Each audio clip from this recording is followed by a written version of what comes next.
Welcome to the Midweek Mailbag, your Detroit Lions occasionally midweek podcast, occasionally end of the week podcast. My name is Jeremy Reisman. You can find me at Detroit Online on social media. With me, as always, to help answer your Detroit Lions questions here after the first wave of free agency is a general manager we're going to go with this week of Pride of Detroit is at Erik Schlitt on Twitter. Erik Schlitt is here. Erik! Hey, buddy. Sun is beaming on your face. Yeah, we timed this perfectly. It is, yeah. I didn't, daylight savings, not quite anticipating that at this hour. Yeah, I was realizing as the music was playing that we had to miss a midweek mailbag because of the combine, and then we had behind the paywall one for the PODD, and so this is like the first one we've done live with the audience in almost a month. So it feels like it's been a little bit, yeah, it's been at least 3 weeks. So it's nice to be back. Nice. Unfortunately, we didn't get any questions. No one seems to have anything they want to talk about. Well, that's good. I'm happy to talk about anything we want. That's perfectly acceptable. Yeah, I mean, people, from what I can gather, after the first, now this is day 3 of the new league year, day 5 of free agency, if you want to count the tampering period, everyone seems extremely happy and ready to hoist our Lombardi in 10 months. Yeah, I've gotten a few opposing opinions to that. Just a few. Right. So, but we're going to do our best to sort through that, kind of let you guys know what to panic about, what not to panic about, what to feel good about, what not to feel good about. We're not going to go through every single move and non-move and things like that, but we're going to kind of follow where your questions lie. There were obviously a lot of common questions, so tried to pick out those. Let's start with some of the discontent. Let's start with Vantherman, who is actually going discontent with the discontent, asks, why have so many of our fans become so impatient? Detroit has never been this good in ever. This program is just getting started here. If we stay healthier this season, the sky is the limit. So I want to start here. I want to start with, is it fair for people to be upset right now? I think it's natural. Sure. But I also believe that as a fan base, patience is required, because when you look around the NFL and you look at who the other competitors are and the teams and the organizations that have been competitive for, years, now, what do? They make a move or two that's significant. They might replace somebody, but that's about it. They're not overspending. They're not there were teams that were overpaying guys just to get them to come to their organization. And we've been there. We were there 7 years ago, right? 7 years ago, we were overpaying everybody, right? And so it's a new era now. It's a new stage. As Van says, this is the best team they've ever been. And yes, they're filling gaps of players that they've lost. And yes, they haven't gone after a huge splash move. They've retained a lot of important people. They've, you could argue maybe they got a little bit better in a couple of areas, maybe a little bit worse in a couple of areas, but we're still just in the beginning phases of the off season here. Right. We have a lot more free agency to go in an entire draft. And there's still 25 open spots on this 98-man roster. So there's going to be another 25 guys added, and we'll see how people's tunes change when that happens. Yeah, I think first of all, it's fair to be upset. And what I mean by that is I understand why people are upset. I'm not personally upset. I'm not panicking. I'm not doing any of that stuff now, because I think it's silly to do it in March, whether you agree or disagree with the moves. But I think one thing that Vantherman pointed out is Detroit has never been this good. So fans are not accustomed to being in this position. And so the natural inclination, I think, when you have a team this close to a championship is to push all the chips in. And when that doesn't happen, people are getting upset. And I understand that. Like, and I even understand that philosophy of team building. If you think this team is so close, why not push all the chips in? Why not try to make moves? And listen, the Lions could have done that. Like, if that's what they wanted to do, if they wanted to go out and get the top-tier free agents, get a top-tier pass rusher, go and trade for one of the big guys out there, Trey Hendrickson, stuff, like, they could have done that, but it would have come at a serious expense in the future. And this was a conversation we've really been having all offseason, right? Is it worth getting Myles Garrett? Is it worth getting, Max Crosby, two guys that didn't even end up being available? But is it worth making that push for 1 year to blow it all up in the future? And yes, they could have done that. They aren't. Brad Holmes has made it pretty clear, really since day one, that he wasn't the type of person that was going to do that.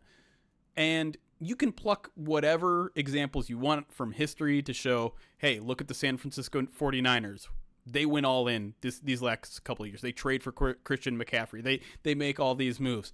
Now what's happening to them? Boop, boop, yeah, boop, they're boop, shedding. Picked apart. They're shedding. They're getting picked apart. Was it worth it? Probably not. They made a Super Bowl. They didn't win one. Or you could look at the Rams and the F them picks. They did win a Super Bowl. Or you could, and what's interesting is, like, I feel like you could use the Eagles for either example, right? Because, you go all in with Saquon Barkley, which to me is not an all-in move necessarily. But then, like, they also get a guy like Zach Bond, who signs one of these classic Brad Holmes deals, right? A 1 year, $5 million deal. He balls out and suddenly he's like a hallmark player for you. And so if you wanted them to be in the all-in type, I get it. There are examples of it working. There's examples of it falling apart. My only retort is that Brad Holmes has been telling you who he is from day one. And it's not that. It's he wants sustained success. He wants to make sure this team stays competitive. And the only way you are going to do that when you have 4 extensions you've already handed out in the past 12 months, 2 more you might be handing out this offseason, 3 or 4 more next year. I mean, how many are you up to? That's 10 already, like, top market contracts. You cannot survive that while also going all in free agency. You just can't do that. I think Brad Holmes told us what the plan was when he went on national television and talked about the 7 first rounders that they had that weren't really first rounders, but he just kept harping that, like, the best part of, like, the core part of their team is the fact that they got these 7 players in the draft that are core, that they thought were first rounders, even though they didn't need them to be first rounders, and they've all got to get paid. And we've got to pay the guys that are also, showing out, like the St. Browns and the Derek Barneses, and it's just in the Kirbys, and that's where his focus is. His focus is in retention. And so by looking at the roster, and I don't want to get too far ahead of us, but, like, there's really only a couple of needs and that this team has, right? Like, they have a couple of things that would be nice to have, but there's really only, like, 2 things that I think that they need. They got to have this type of thing. And so they're in a good spot. Like, when I was doing the pre-free agency show, like, I was looking through the chart and I was like, this is nothing like any free agency show I've ever done before, because, like, the needs are just not anywhere near where they've been in the past. Like, that's why, we've gotten used to Detroit having, like, 8, 12 needs, and then they got to sign, like, 5 guys right off the bat. And, like, it's, get these guys in, let's bring it. They're not like that. They got, like, there's, like, 2 needs left. That's it. And everything else is just improvement in depth. And it doesn't look sexy, right? It's a lot of 1 year deals. It's a lot of 1 year, $5, $6, $7 million deals. But again, like, that's how you complement a roster filled with 5 to 10 core high paid players. Is you need those role players. You need those 1 year deals. You need rookies that will continue to come in, draft classes that will continue to come in and contribute. And if there's a place to maybe criticize Brad Holmes, at least last year, or maybe even scattered throughout the previous 3 years. Like maybe that's where it is. That's a conversation we're going to have later in the show. So I want to move on to the next question here. From Mac Walker on Twitter asks, if Brad doesn't get a pass rusher or a defensive lineman who can contribute in the draft, was this offseason a failure? Oh my, okay, listen. Listen. Calling an offseason a failure because you failed to get one pick is a failure of understanding how teams are built and maintained. That's an overreaction, Mac. I'm sorry. It's an overreaction. It is a big need, and yes, there are things that they need to do, and there are opportunities for them to do it, but it won't be a failure if they don't land, an elite edge rusher. Right. I think also you have to consider, I very much believe they're going to add a contributor on the defensive line this free agency. I think there's still that guy out there. It might not 100%. Be a starter. It could be a starter. Like I put in PODD. I still think Von Miller is a shot. Like there's a shot at Von Miller. I think. I'm not saying sure they're going to go out there, but he's one of the few guys that are still out there that can contribute, that can be a situational pass rusher, and I think that would calm a lot of people's fears.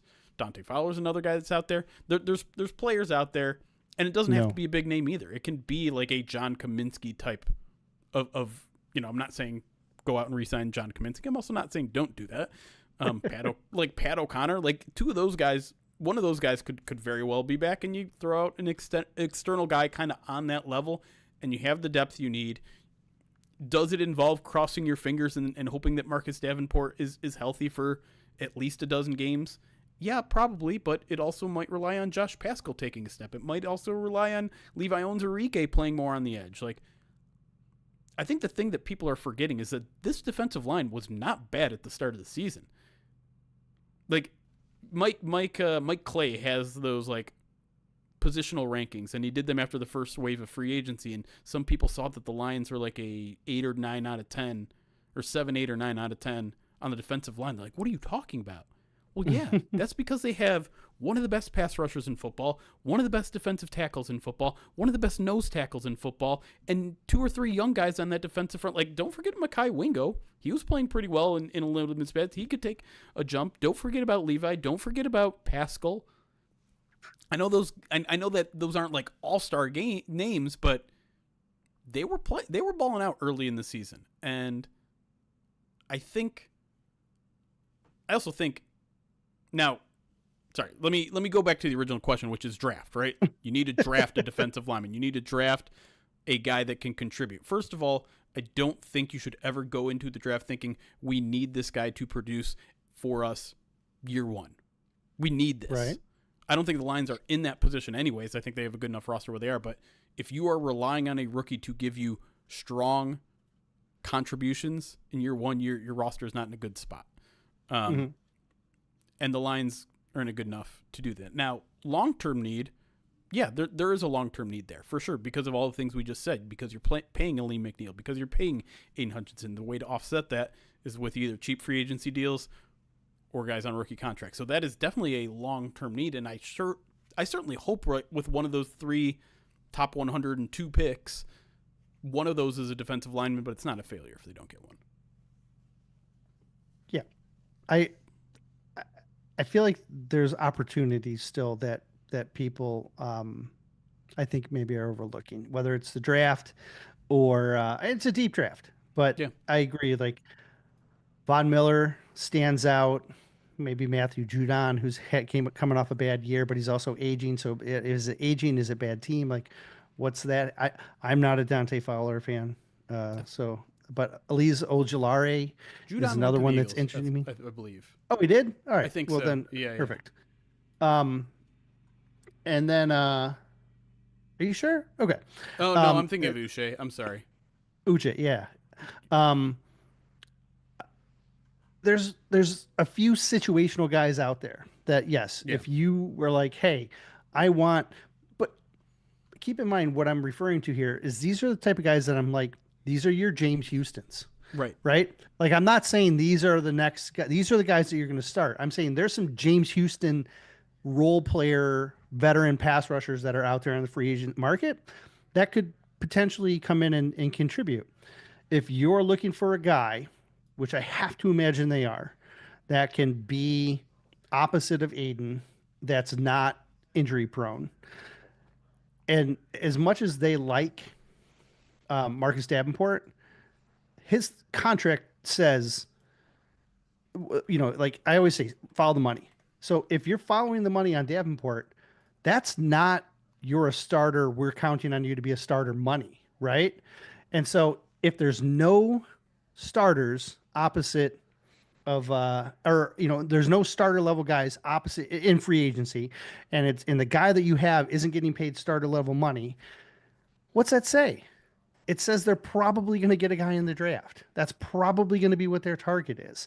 And if you look at this draft class, it's got, I don't know, what are we like 12 or 15 like edge rushers that are probably going in the top 100 picks. So if you're focusing on like saying, hey, in the top 60, I could probably get a guy who can be in a rotation and contribute with Davenport, because there's nothing about what they're paying these current edge rushers that says I'm comfortable with the guys that we have right now. Chat, our live audience is telling us that Dante Yes. Fowler signed with the Cowboys today, which slipped through our cracks here. But oh, good. I'm glad. That's an awesome place for him to go. Very excited for him to not be not Super win Bowl. a Super Bowl. That's right. Yeah, right, Lawrence. Sorry, he's probably filling DeMarcus Lawrence's spot. All right, next question here. Nate Simmons asks, I think this is a fair question and probably my biggest concern right now. Says, what's the plan on the offensive line at guard? I'm good with most of everything so far, including a relative lack of additions, but I don't like potentially downgrading what's supposed to be the biggest strength of the team. Talk me off the ledge. All right. There's 5 guards in this class that are probably in the top 60 that I think are day one starters.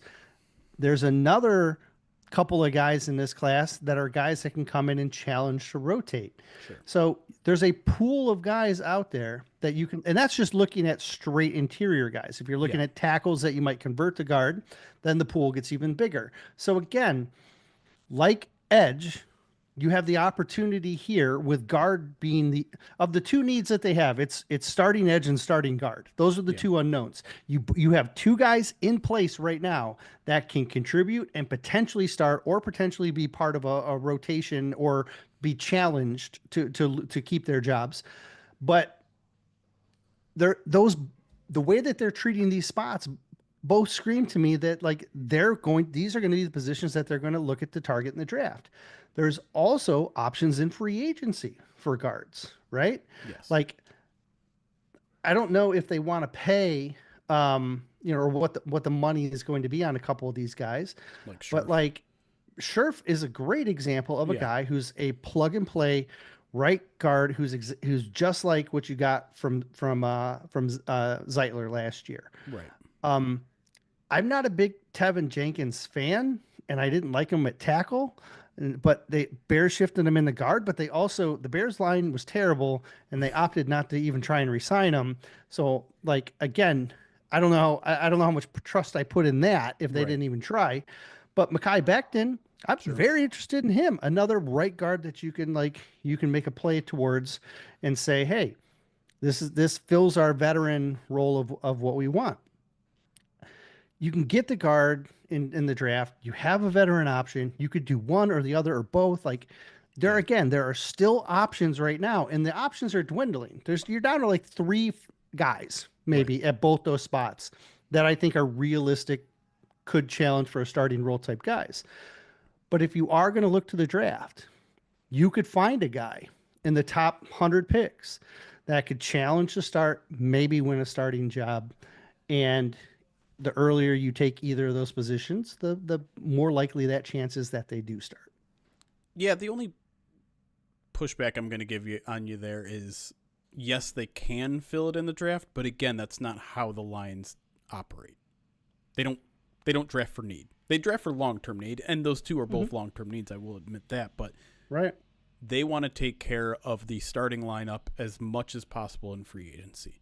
which is right. why I do think they go after one of these free agent guards, which is why I do think they'll add some version of edge, whether it's a starter or not a starter.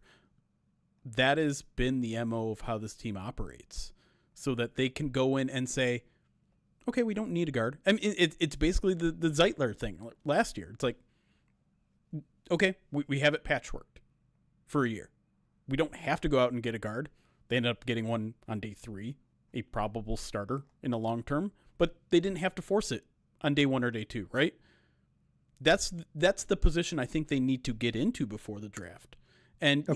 you could say they're kind of in that position anyways, because you have Graham. Maybe you move Graham back to right guard, and you have Christian Mahogany there at left guard. You don't like that? You rather keep. I mean, Graham was better at right guard than he was at left guard. Maybe it was just a bit down here. Maybe it's a natural. Let's just put this out there. Anybody who plays between an all-pro center and an all-pro right tackle is going to look better on that side of the ball. No question. 100%, right? No question. You could take any of the guards and put them at right guard, and they're going to look better at right guard than they do at left guard. And so the right guard is a easier, more fun spot to play. But you want power, movement, and run blocking, just burying people as run blockers. So you want Mahogany and that's not Graham. Yeah, in my opinion. Now, maybe they change up their scheme. Maybe they shift it around a little bit. Yeah. But historically, with this regime, the right side is your body snatchers. The left side is your technicians. And I want, if you can get 2 body snatchers, all the better. Right? Sure. I'm happy with that. Yeah. So last year at corner, they had Carlton and they had a Meek, right? And then they had Mosley. Right. They had kind of a shell of what they could do. So they didn't have to take the corner unless it fell. And then it fell and they've got it. And then they got another one for good measure. But that's exactly the spot they're in now. They've got a tentative situation at guard that can work if they need it to, and a tentative situation at edge that can work if they need it to. So I think they're actually in a spot now that they should be comfortable with. Could but they have the cap room and the opportunity to maybe grab a guy or two, at either of the spots. But like I said, that list is dwindling down. I also don't think that they would be forced to take a player by taking a guard or an edge, because they're just so deep, like at edge. Right. Like, you're not going to be forced into taking it. Guard, you can talk me into it, and you can say, all right, guard's a little hard. Maybe you're trying to finesse something at guard, which is why I think maybe they sign like a sheriff, right? Sure. But with edge, you're going to have options, and there's a ton of talent. Is what you're saying. But you're also going to have a ton of talent, like even at round 1, where you're like, hey, maybe this guy who should be top 15 is now all of a sudden in my range. Or maybe this guy who I have graded at like 35 is still close enough to my 28 that I'm comfortable with him. Like, I still think he's in that range. There's enough talent on the edge right now that they're not going to feel forced. Like, there's going to be an equivalent talent player to when they should be picking that should be able to contribute and upgrade that spot. And with guard, I think it's a little, your pitch window is a little bit narrower, but I trust Hank Fraley almost as much as I trust any coach on that roster. So we'll see how that goes. That one's a little bit more worried to me. I'm with you with edge, but I'm kind of with Nate a little bit on offensive line, because I just you can't afford to take a step back there. That is much of the identity of who they are that I would rather them spend excess to make sure they have that guy that can step in and play, and they don't need to draft. They don't need to say, well, we think Christian Mahogany's ready. Well, we think Graham's not going to have another downish year. Like, I want a guy in there that they believe in, that I believe in, and know that he's going to come in and dominate. And so, like, I get why some people are upset that they didn't bring back Zeitler. $9 million for 1 year doesn't seem. I mean, it's a 50% raise from what he got here, so it's not insignificant, but $9 million compared to the overall cap, compared to the Lions cap room, doesn't seem like a ton. To me, it's still like that's very much like on the edge of what I would have been willing to pay him, considering this team is in like, let's save as much cap room as possible for all the extensions coming up mode right now. But I just think I hope the Lions don't mess around with that position. I hope they go out there and get a starting caliber guy in the next month before we get to the draft. Well, then you're a Becton fan. That's really what it is. Like, because maybe Tevin Jenkins could fill that. I don't know how exactly fully comfortable. I know he had great stats, and the reception of him was very good. I just haven't watched him personally to know like where the improvements were. But if you look at certain things like pressure rate, like that was super low. It was like 3.7%, right? And so obviously switching into guard did something good for him. And so was it enough to like feel confident? I don't know. But I know I watched Mekhi Becton a little bit more, and that dude he can move people. Now he's a little bit more raw. He's also switched in from tackle, but the skills are there. The power is there. And I think he's a more natural, like if you're like, hey, I want a starter before the draft, that's the guy you want. All right. Been sold. All right. Next question here. We'll try to fit one or two more here before our first break. Maybe we'll go 2 breaks. We'll see. Old Christopher asks, with the hiring of Casey Rogers, loading up on interior defensive linemen, re-signing of Barnes, and the combine interviews with Campbell, Sawyer, Chambly, do you see the lines shifting to a 3-4? I don't think necessarily they're going to shift to a 3-4 because they have 3-4 elements in their 5-2 set. Okay. Right. So here's what I mean. They run a standard 4-3 when they have their nickel package on. So it's a 4-2-5, right? But when they shift to their SAM, the SAM drops down essentially in like a 3-4 roll. The line kind of shifts, and then the other edge becomes kind of the other 3-4 stand-up roll. So they have an element of that already built in that they incorporate quite a bit. I also don't think Derek Barnes is you would eliminate Derek Barnes's value by making him a 3-4 outside pass rusher only. Right. Like the appeal of Derek Barnes is that he has the ability to drop, which not right. And people, that's what makes him so valuable. That's why you're investing so much money in him, is because he gives you that flexibility to show a 3-4 look and then shift into a traditional 4-3. And so you have the elements of that 3-4 already in your game. You can 2-gap from it. You can 1-gap and a half. You can do all different things that you want to do, create different looks, and it literally becomes a multiple defense that they ran last year. Everyone talks about wanting to be multiple. Their front was literally multiple. Yes. And so I don't see them in like a straight 3-4 like that. I do think there's going to be elements of it because that's already kind of built in. Yeah. I think a lot of the questions, we've gotten a few questions about like what's going to change because you got a new defensive line coach, you got a new defensive coordinator, things are going to be different, right? And I think the thing that really kicked people in that direction was the signing of Roy Lopez. They see, why are you investing in a nose tackle when you already have $12 million wrapped up in one nose tackle, and you drafted a nose tackle 2 years ago? And I think we can maybe read some of the writing on the wall when it comes to Broderick Martin there, but I think and let's just get into Roy Lopez a little bit, because it was the one where I scratched my head a little bit. Like I was dying for the Lions to sign an interior defender. When I was doing that, it was not nose tackle was not the position I had in mind. Yeah, and you went to sleep, and they were like, "Here you go." Yeah, they tried to sneak it past you. That's true. I was definitely asleep when that dropped, but I've eased up a little bit. I've watched a little bit of his film, and it's good.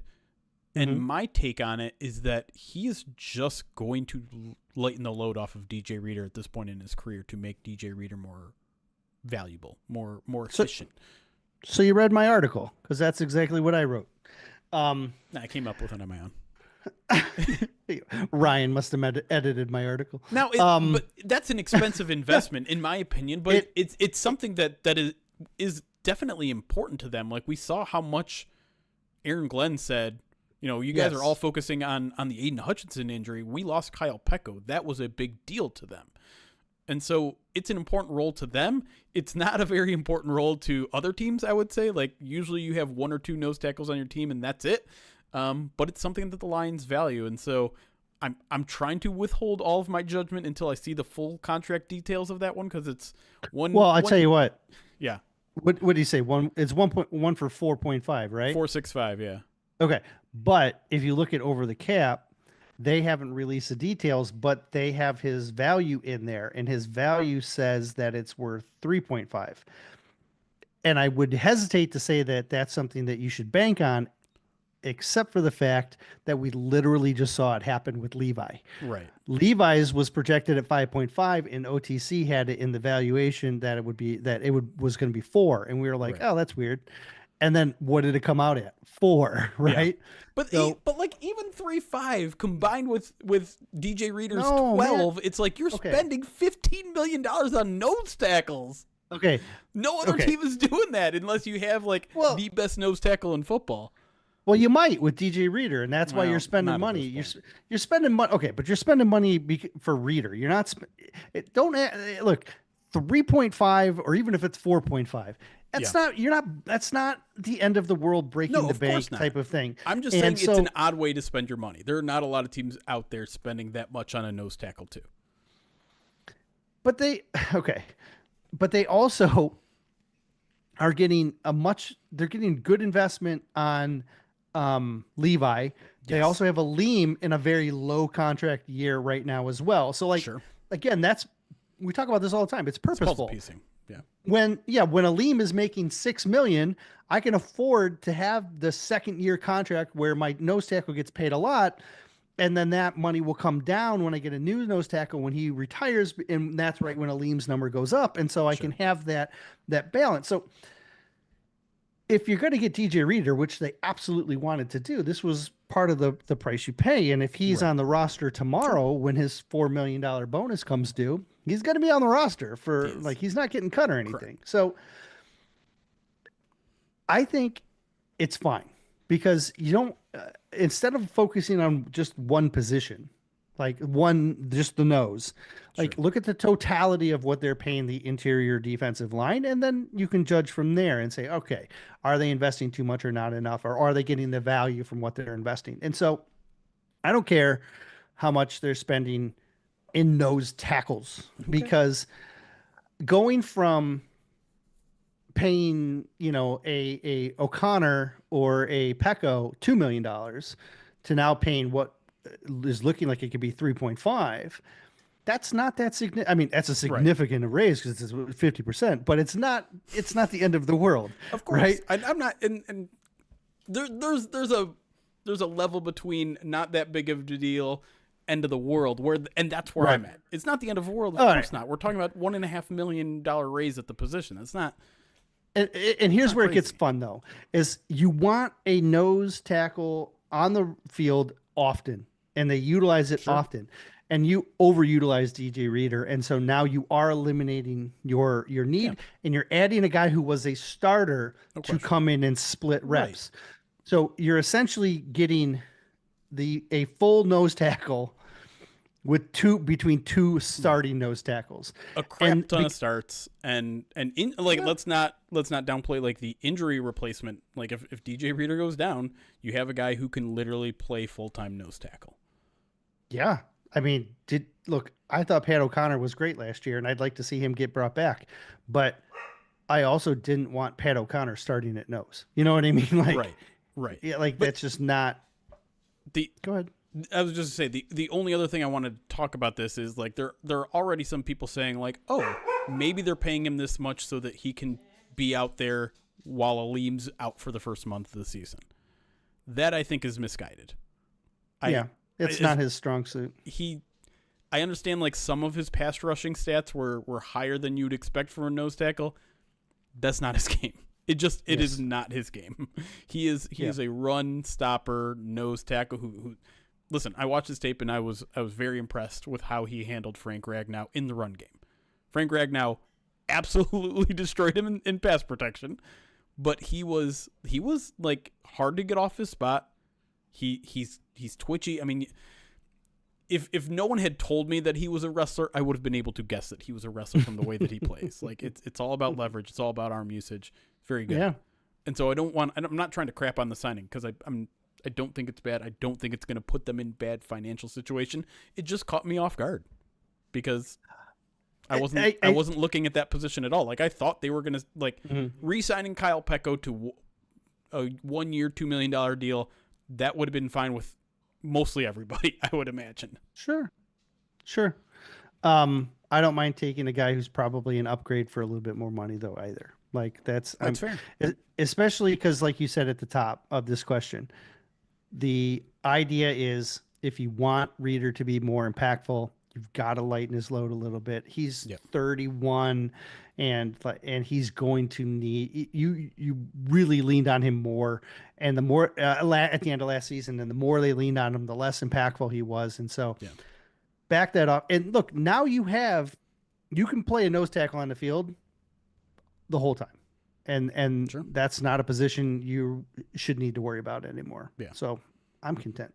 I just do think there's a little bit of the need for that more pass rushing defensive tackle, but bringing Levi back certainly helps. Yeah, well, look, I'm not. It's crazy because they have 8 interior defensive tackles. I'm not ruling out the fact that they take a defensive tackle in the first 3 rounds either. Not at all. All right, let's take a break. That was an extended first segment. We'll hang out with our live audience here, but when we come back, plenty more questions about free agency, and we'll go a little bit beyond free agency, maybe even dip our toe into the draft because that's only about a month and a half away already. It's a fast-moving NFL offseason calendar. We got owners' meetings in 2 weeks, all sorts of fun stuff coming up for you. But we'll be right back on the Midweek Mailbag Podcast.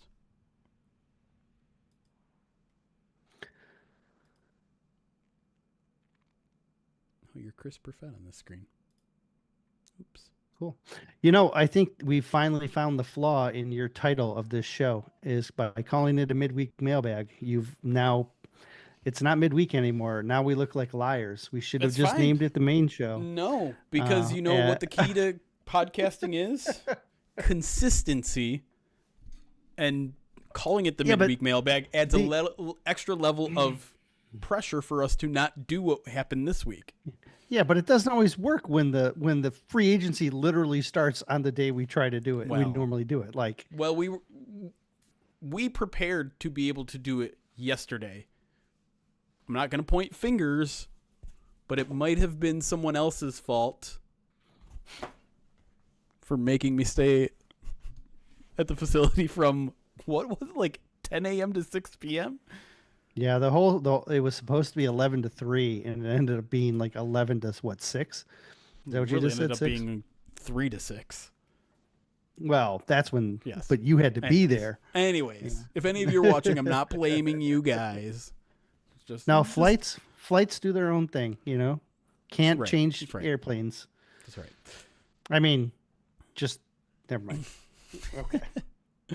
All right, let's take on alerts real quick, and then we'll answer some of our live people's questions, some of y'all's on YouTube's and Twitchies. Not that many alerts to get to, so we'll go through them quick. Austin Mammoth, thank you for the 30 months. Says wee. All right, Yevitz, thank you for the 42 months. Appreciate you. Silver Rush, 22 months. Why? I don't know why you're listed twice, but thank you twice, I guess. That's weird. Captain James Kirk, 46 months, says, only thing I'm nervous about at this point is there seems to be a need at guard and edge. I don't want to see them go into the draft with clear needs. We basically just talked that entire first segment about that exact situation. Well, that's the story right now, right? Right. That's literally where the focus should be.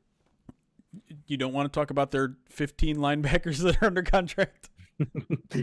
I went back. I went back and looked at the roster, how many players they had at each position on the roster, going into camp last year, and I think they had 8 or maybe 9. They might have had 8 or 9 linebackers, and I was like, oh, and I'm like, they got like 11 now, right? Is that what it is? Is it? Are they past 10? Yeah.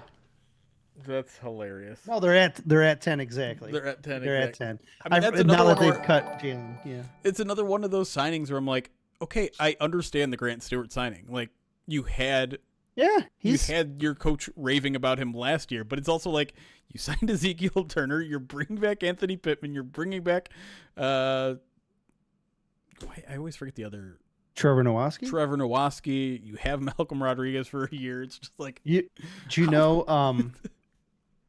so we're gonna Trevor have Nowoski linebacker bloodbath on our hands.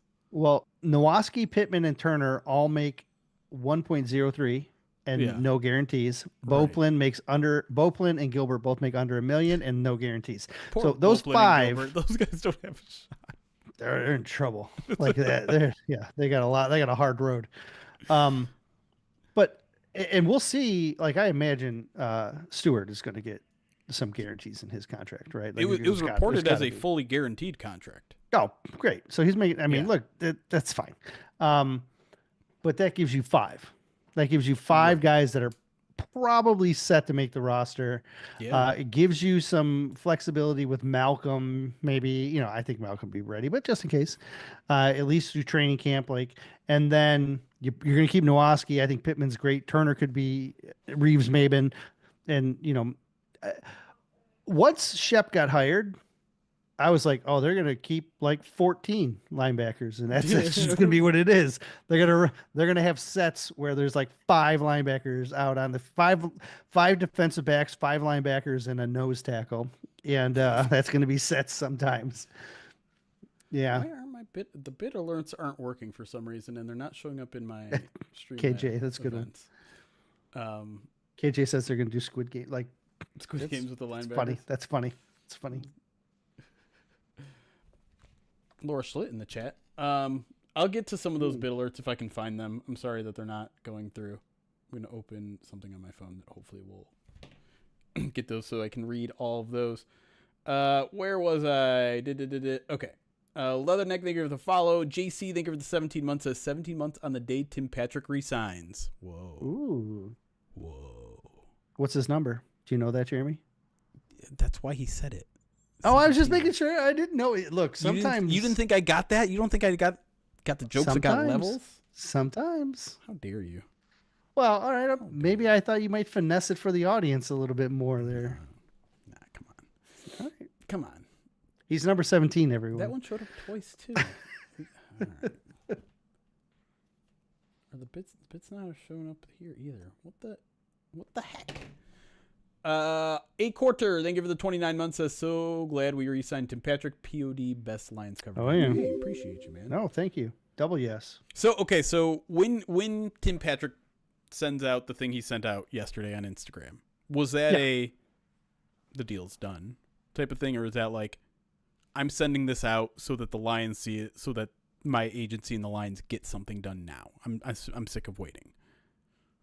That's a great question. And I thought about it both ways. Yeah. I thought when he signed, I was like, oh, that was just a precursor. And then I was then a little bit later, I thought, I wonder if that was him saying, I'm ready. Let's just get it done. So I think it's probably deal's done. I don't think you pull that move. You kind of lose all your leverage at that point if you're well, yeah, a lot of times these guys get the deal done and then they have to be flown in and sign. Right. Yes. And so could have been the deal was done and he was getting ready to sign in. I feel like that was one of 5 moves maybe all weekend where the team actually got to announce it. Where there was no, it didn't get leaked by an agency, didn't get leaked by a reporter. It was actually the team announcing a signing, which it just feels like it doesn't even happen anymore. Sorry. I was completely distracted. That's okay. One of the people from our Twitch chat came into my room, and I was trying to figure out why. Interesting. It's Dan Pask. I knew it. He's just been living in your basement, hasn't he? Davian Smith over on YouTube, £5 super chat says the Kyle Allen signing reminded me of Kentley Platt's piece on backup quarterbacks as coaches. And he says Dante Fowler signed with the Cowboys, by the way. So here's okay. On my board back here, every time they make a new player, every time they sign a new player that's not on my board, yeah, I get a new card, and I color the card so they kind of match, and then I write their name on it, and like I try and make it like fun and like until I can make new cards for that player. Fun, making them fun. With Kyle Allen, I just wrote his name over Nate's subhead. That's all he did. I was like, okay, that's rude. That's rude. Poor Kyle Allen doesn't even get his own card. He's just recycled Nate Sudfeld. That's mean. That's no. So that's where I'm at. In case you guys don't know what article Damien is talking about, Kentley Platty used to write for Pride of Detroit, and he wrote a whole article about like the philosophy of the backup quarterback. I don't think it was necessarily the QB3. I think it was just the backup quarterback, and involved I think a conversation with our old friend from ESPN, Michael Rothstein, who talked about that as a mentor role rather than a true like you need a talented guy who can play the game. It's your David Blouse, guys that know the game really well, that are well versed in film, schematics, that sort of stuff, rather than necessarily like the physical skill of doing whatever.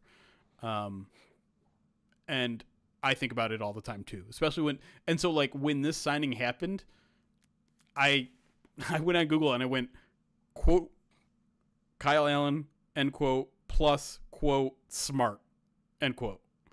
And I was just looking for any like articles of any like coaches who were just like, he's just such he's such a smart player. I couldn't find anything. Are you telling people how to use Google? I am. We're the second show in a row where we're just telling people how to Google. But like I suspect, I don't want to get too far ahead. I believe that's one of the questions we're going to talk about.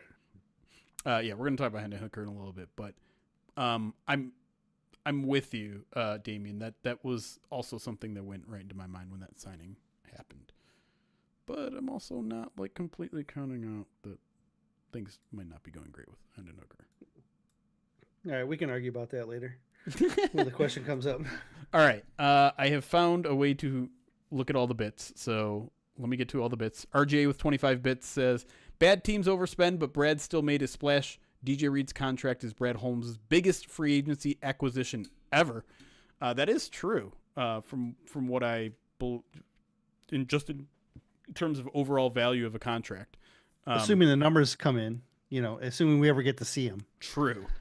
I'm convinced Aaron Wilson just like passed over that one for some, like he got tied up. But also, like, it feels like this happens every year where it's just there's one huge contract from the Lions in particular that just gets passed over and we have to wait forever to see him. But by overall... FYI, OTC has him at 48. So, like, that one's dead on. So, right, 16. If you're expecting something. Now, I believe, and I said this on the radio, so I really hope it's true. I'm pretty sure it's true.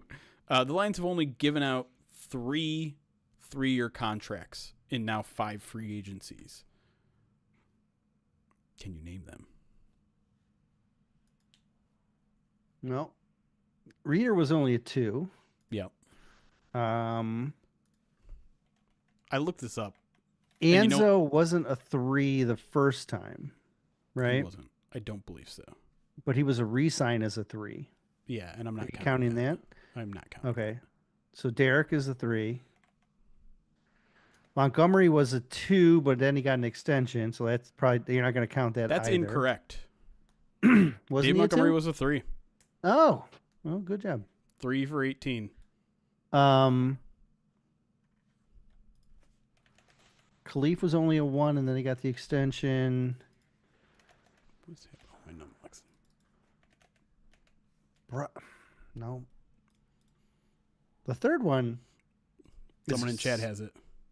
Oh, I'm not looking in chat. I'm looking at my board, so I'm glad I don't see it yet.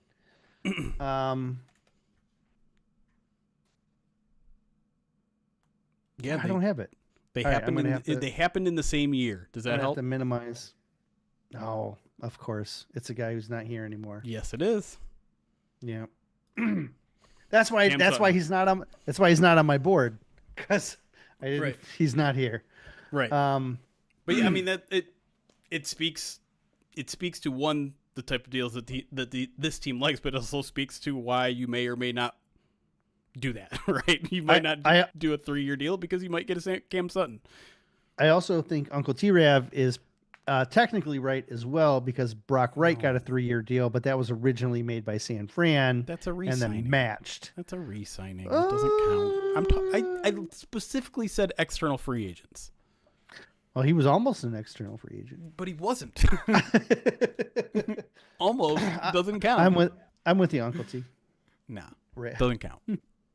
I'm with you. But I think that's kind of interesting that they don't do that a lot. And I think someone pointed out. Well, wait a minute. Technically, Derek Barnes then isn't even, so it's only 2 guys. Well, yes, I'm saying that this is the 3rd. It's only happened twice before. Well, that's not an external signing though. No, I'm saying DJ Reed is the 3rd. Oh, got it. I don't know why I was thinking Derek Barnes. All right. We're rusty.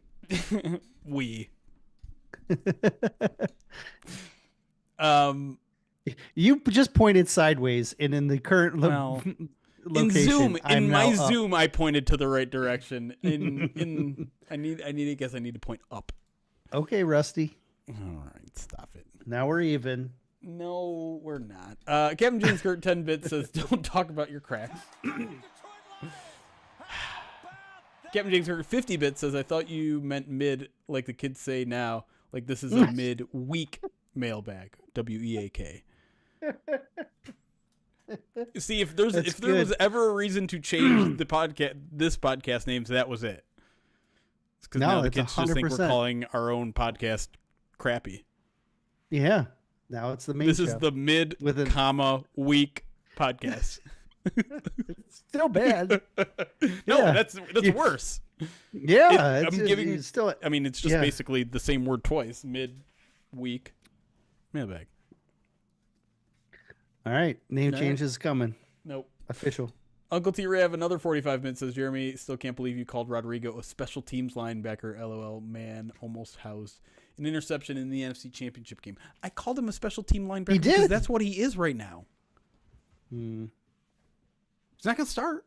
He might have like a sub package role. He probably have a sub package role, but yeah, they use all 6.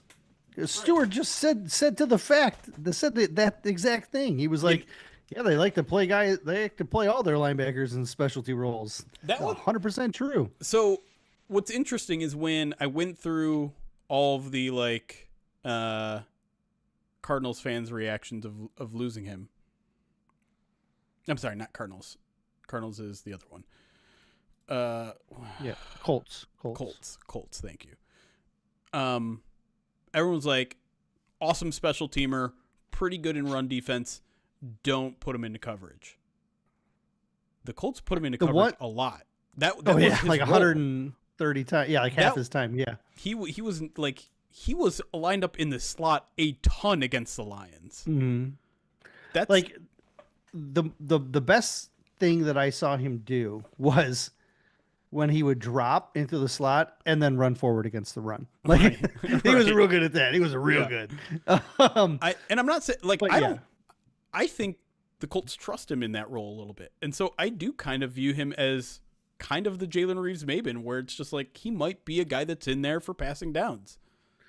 Yeah, I think him and Turner are similar in that element. Yes. And so I do wonder if life is a little harder for Turner now with Stewart in the fold. RGA, another 20 bits, says, "Which linebackers make the 53, you think?" Dude, there might be 8. Like I'm probably going to put 7 on my 53 initial. There were 7 last year. Yeah. That made it, right? So you're talking, we have 5, right? Like you have 5 all the way through Malcolm and now through you got Anzo Barnes, Stewart. You got Anzo, Campbell, Barnes. Those are your starters. Then you have Malcolm. Then you have Stewart, and then you have Nowaski, right? And then it becomes Nowaski's an in for you. Oh yeah, they love him. He's great at what they want. He's exactly what they want in so many ways.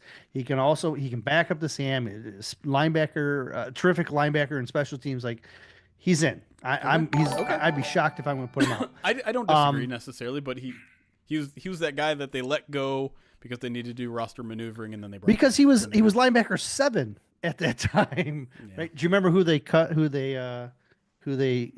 for? No. Jason Kabinda. Gardner? Oh, I thought Jason it was Kabinda. Gardner Johnson. Maybe, I don't know.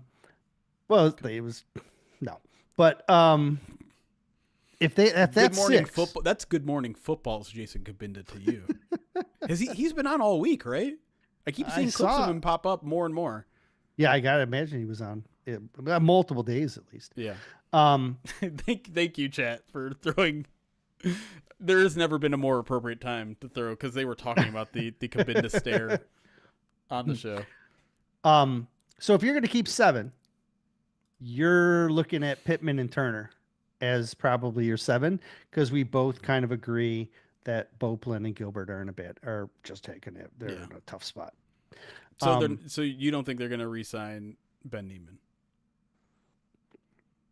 Nope, I think that bus has sailed. And yes, I said that the way I wanted to. Yeah. I do think Pittman and Turner, they're going to fight for LB7, which is probably the last one. And I know I'm not the first person to point this out, but I think we were all a little surprised about them keeping 7 last year on their initial 53, and then we got to December and we're 12. Like, oh my god, we need Quan Alexander. Jamal Adams, do you want to play linebacker again, buddy? Yeah, crazy times. Wild. It was cool to see, by the way, DJ Reed mentioned Jamal Adams. I don't know if you caught that on his press conference. I'm just like, and Jamal Adams repped the team. He's like, yeah, they were great. I'm like, you had a good time here? It lasted like 4 weeks and you didn't do shit. He was, he seemed happy. Like when I saw him. Yeah. I'm sure it just like, because they cut him before the playoffs, right? Yeah, like a week before or something like that. And so maybe to me, that's kind of got to suck. You join this competitor, this team that's legit in the mix for the Super Bowl. And listen, I understand this is how the game is to be played. I'm not saying the Lions did anything dirty here, but they essentially use you for a month because they're desperate. Then they throw you out, and they're like, all right, Alex Anzalone's back. We're good. See you later. But it kind of did that with James Houston and David Long, right? And it feels a little bit different when it's like a Pro Bowl veteran, Sure. He's like, I wouldn't have been surprised to be like super impactful. But at the same time, the Lions approached him and probably told him everything up front, like, hey, we're bringing you in. If they didn't, he wouldn't be so nice, right? Right. That's what I'm saying. He wouldn't be complimentary. Yeah. Right.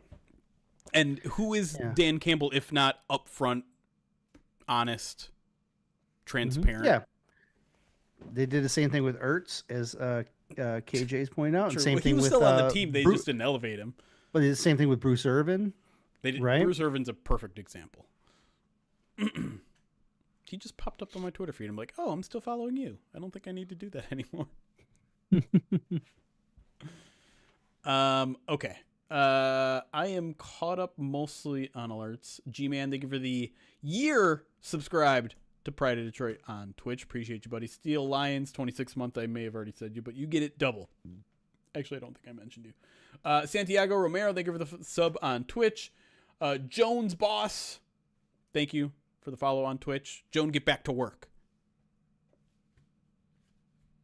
I'm doing Joan's boss's job for him or her. You nailed it. See how inclusive I am?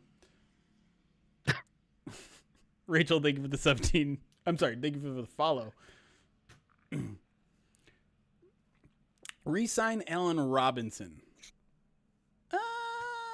Maybe I wrote it as a possibility in the Tim Patrick article, just as like insurance, and they like what he is in the locker room, and he's a good teacher for a young crew. Like, but I mean, look, he talked about wanting to come back because he's from Detroit. He's been hyping Detroit up in the offseason, like talking about how he, I don't know, it's it's like it's possible. It's possible, but I believe who is Kenny Yeboah? The Lions have a new tight end, everybody. Kenny Yeboah. Ya boy. I don't know anything about him. But the Lions don't have a lot of tight ends on their roster, so there you go. Let me look at the tight end room. It's just two people. It's just two. It's Sam Laporta and Brock Wright. They need multiple. We knew that they would sign someone if we started the show. Right? I know. Why are you doing it on a Friday night, Brad? They hate us. What was I about to say? You want to learn about Kenny Yeboah? That's not what I wanted to say. Oh, I like how the Lions are poaching from the Jets. A reversal of expectations. Double poach. Double Jets poach. Because they did it before with Reed, right? That's what I'm saying. Everyone expected, Aaron Glenn to sign a bunch of former Lions. And the opposite. Opposite is happening. He's been with the Jets since 2021, when undrafted out of Temple and Ole Miss. Started only 2 games, but played in 33. I'm guessing by his stat line, he's probably more of a blocker. He's 6'4", 250, so he's definitely more of a blocker. Let's look at his snap counts. 14 at slot, 88 in line. Yeah. He is a blocker. He's a big boy. Okay. About 220 snaps the last 2 years. Special teamer, big time. Over 100. 5 phase. All right. I guess I'll start writing it. You have to entertain chat. Are you going to write it right now? Yeah. It's going to take me 5 minutes. Okay. He is huge. 6'4". How does that compare to Brock Wright? What's Brock Wright? Bigger. Is Brock Wright bigger? Oh, yeah. He's 6'5" or 6'6". He's almost 6'5". 6'5". 6'5", 257. Wow. Yeah, they are. Yeah, Brock's a big boy, man. Like, and he's very much a gentle giant, though, in the locker room. He's very nice. It's probably not fair to call him a veteran. I don't know. 4 years? 4 years. 4 years technically as a veteran.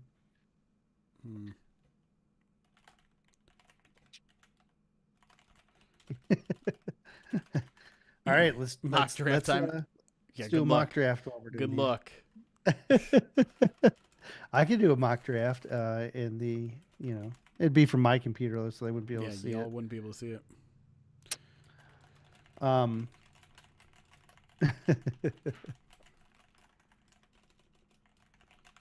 I am now going to read his name as Kenny Yeboah from now on, because that's what it looks like. It does. Yeboah. How do we actually pronounce it? Does it say? Oh, it does. Oh, Yeboah. that's how. It's Yeboah. Yeah, I know it's but it's not. It's Yeboah. No, well, Kenny Yeboah. Actually pronounce people's names the way they want it to be pronounced. Well, how do you know he doesn't want to be called Yeboah? Because you tell the communications team how to pronounce your name, and then they put it on a sheet. How do you know? Maybe the Jets don't do that. No, they're a pretty stellar organization. From what I heard, never made a mistake. From what I heard, they just took the pronunciation guide straight from Madden. Zylstra is a free agent. Good joke. Good joke. Thank you. Thank you. But yeah, Zylstra was a restricted free agent. They did not tender him, so now he's an unrestricted free agent. By my needs board, they need 3 tight ends. They just got 1. By my what I think they need to bring into camp. 90-man roster needs. Yes, 90-man roster needs. They'll carry 3 or 4 on the 53. They need 5 or 6 typically is what they take into camp. Right. So I said on the 53. Oh right, yeah, it'd be 3. I think 3 is safe. But yeah, so they're at 2 now. They're at 3. They still have at least 2 more tight ends that they're going to need to acquire somehow. I like a couple of late day 3 guys as blockers, and I like a mid day 3 guy as a blocker. I think you might be able to find one of those blockers as a UDFA. I also wouldn't mind bringing Zylstra back as well. Yep, RGA got him. Those are 2 of them. Ew, you guys are paying attention to draft tight ends? Dude, those are literally guys that I wrote about in the Combine Watch. Those are guys that they interviewed. Do you know that of the 5 guys that I identified to watch, I picked 5 day 3 guys, and they met with 3 of them at the Combine? It was my best one. It was everyone, Eric. It was my best percentage. They have everybody. They literally can meet with 40 people at the Combine. Like, they can't meet with everybody informally. Well, it didn't say informally. Then you didn't say formally either.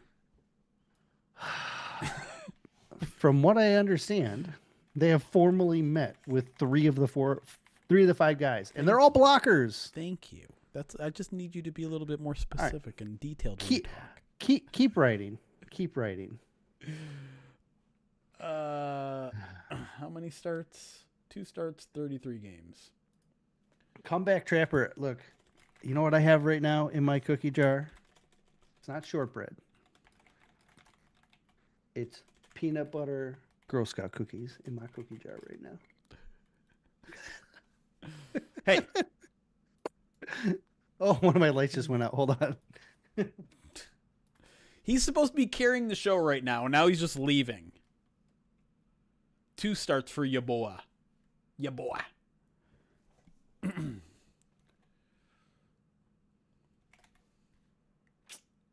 Some co-host.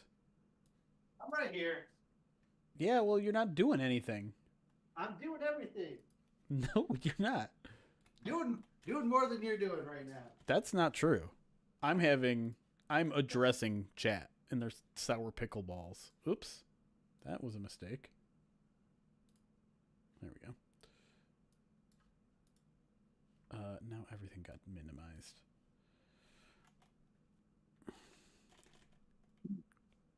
So for my new lighting system that I have, they come with these charger ports, and one of them, I don't know if you can see it. Probably can't see it. Do you see the bubble? I do. It's Is it on fire? It's like I almost don't want to hold it. It's the other one's okay, but this one is like it's starting to bubble, and it's like on fire. So that's cool. That's why I got up, because Is it something you paid like $2 for on Amazon that shipped from China? No, this came with the lights. Oh. The lights were like, this is how you are going to project them. So this is from that company. So cool. He has 9 catches for 111 yards, which is kind of a really high yards per reception for a tight end. 12.3? Yeah. Maybe he's not just a blocker. Maybe he's a terrible blocker, and he's an elite pass rusher. No, he's bad scores. Pass rusher? Does he rush the passer, Eric? Can he sack the quarterback, Eric? You need to work. You need to work more. I also don't want to do these on Friday night anymore. By the way, if you're that guy on Twitter that's replying that, can you stop? Just like I'm trying to ask nicely. Can you stop with the? Can he play linebacker? Can he play edge? How many sacks did he get? I'm trying to ask nicely. Dude, the his block. the amount of people that are just like, Brad's not spending enough. He's terrible. Or it's just, it's tough to like just ignore that.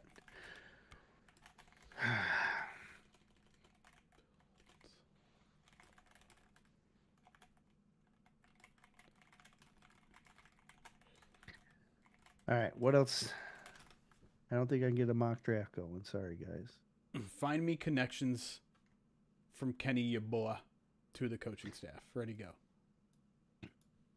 Where did he play? No, with the Jets. Where did he play in college? Mississippi? I got distracted because Justin Rogers responded to Dave Burkett with a Flava Flav emoji or GIF. Ya boy! There you go. He played at Temple and Ole Miss. I feel like there's an Ole Miss guy. No? There's a couple Ole Miss players, but not a coach.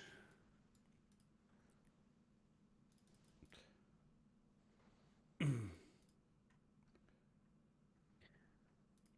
right. I found a highlight of him laying a block. That was pretty good. So great.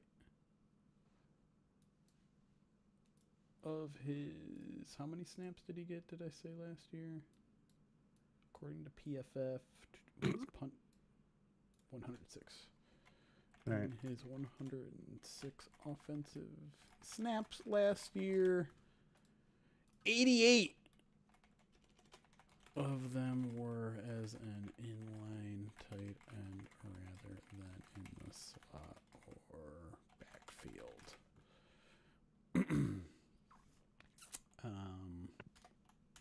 was one more thing I was going to read about him before I got to the impact on the roster. Oh, special teams. Who's the kid from UCLA that was known for his tight end? Joe Fourier? Is that who he's talking about? Who? Who's talking about that? Well, Comeback Trapper asked. And yeah. I mean, Fourier was the one who did the touchdown celebration things, but there you go. Dan, we don't have a ton of info on him. We're figuring that out kind of right now. It's funny because when you opened, you were talking about like we're like in the second wave of free agency, and I feel like Brad's in like the third or the fourth already. Brad's like, I'm gonna fill in my quarterback 4, tight end 4.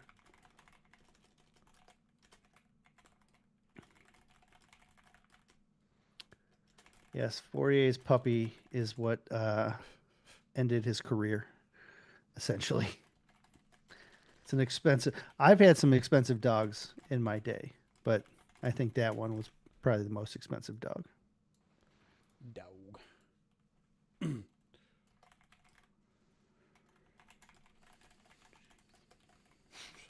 Signed. Who did James Mitchell sign with? The Panthers. Yes, Carolina. January, and Shane Zylstra is currently an unrestricted free agent. Oof. St. Bernard. Oof. That's a big dog. My dog is just getting to the point where we can start taking her back out on walks after she pulled the Emmanuel Mosley and tore her ACL in back-to-back years. No. We're now getting to the point where she's ready to go. Course crash. What? Huh? Did chorus crash? No. Oh. I thought... Never mind. I'm almost done. I'm at 245. I need 250 words. Chat, give me 5 words to put in this article. Why do you need... I thought you don't need the 250 anymore. No, but I want it. All right. Did you do the follow along with our thing that we do? You know I did. Wait, do you have that highlight? Throw it in the article. Or throw it in Slack so I can put it in the article. Let me find it. a picture of him with the ball in his hands. I don't want to give anybody false hopes. Gritty. Aloof. Check out the main show. They're signing a big physical tight end in free agency with 4 years of experience.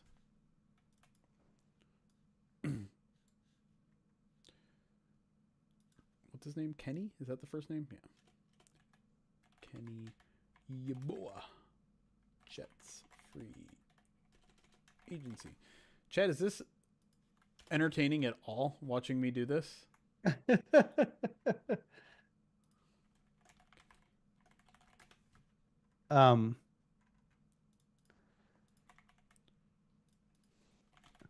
found a preseason Hail Mary that he caught.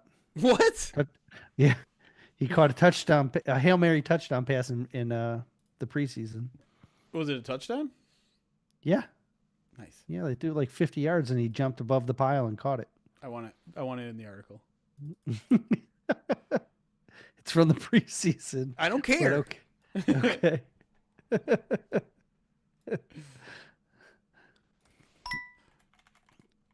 There you go.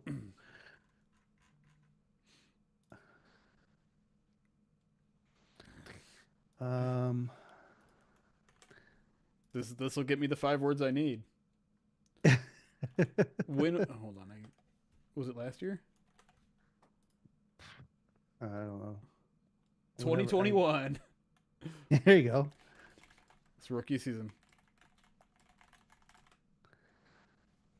I can't find my blocking one now. Hail Mary catch during his rookie season. Boom. Done. Don't care. Edit me. I found a different blocking one. Give it to Ryan. Is Ryan not around? It's Friday night. So you're working right now. I purposely wasn't. You literally are working being on this podcast. All right. Blah, blah, blah, blah, blah. Aaron Rodgers missed a third of your boy badly last season, like in a key moment. Oh, shocking. He's washed. We were talking beforehand. Eric so badly wants Aaron Rodgers to go to the Vikings. Yeah.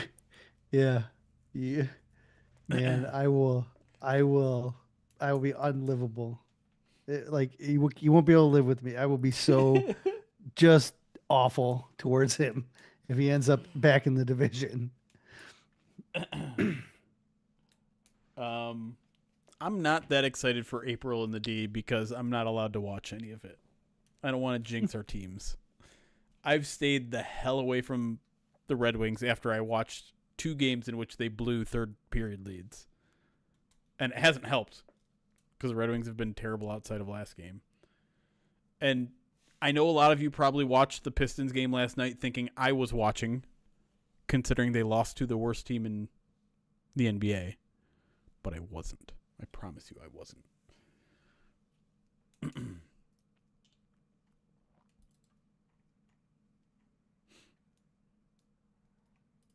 And you guys want to watch? Let's watch the preseason Hail Mary. Just for funsies. Can't believe I didn't do that to you guys. Whoa. We're going to turn the volume off so we don't get DCMA'd, although we might. My editing software tells me that I need to reduce 4 of your words to 1, but I'm scared you'll get mad. No. Can anyone even guess who this quarterback is? No. Presumably in the fourth quarter, it could be at the end of the first half of a preseason game. Number 4. Jim Harbaugh. He put everything into that. Okay. Mike White? Are you guys guessing or do you know that? If you know that, you guys are sick. It's a good guess. That's him right there, I think. Yeah, that's him. He is a big boy. Mm-hmm. Look at that ball tracking skills. We can get another replay here. Right there.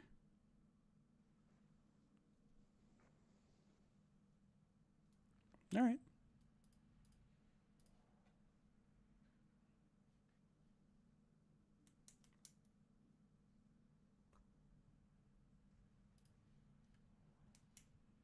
You guys are crazy. Crazy. Oops, wrong one. Your boy is ya published. Oh, thank you. Did I fill out all the... Yeah. All right. Yes, cool. you did. I checked it. We don't need to update the trackers right away. I don't care. Oh, yeah. I already closed all mine off so that I would have maximum speed on all of my... Can we talk real? I know this is a Lions podcast, and I know we're finally back into answering some questions. But can we talk quickly about Cooper Kupp getting a 3-year, $15 million contract? So that my first thought is that it has to be just like a financial thing, kind of like voided years, right? Like they're paying him more in the back end, but he's going to play a year and then retire. And I mean, that's my guess. Is that they could be doing something along those lines. But I don't know. That's wild to me. He's not washed yet, but he's like pre-washed.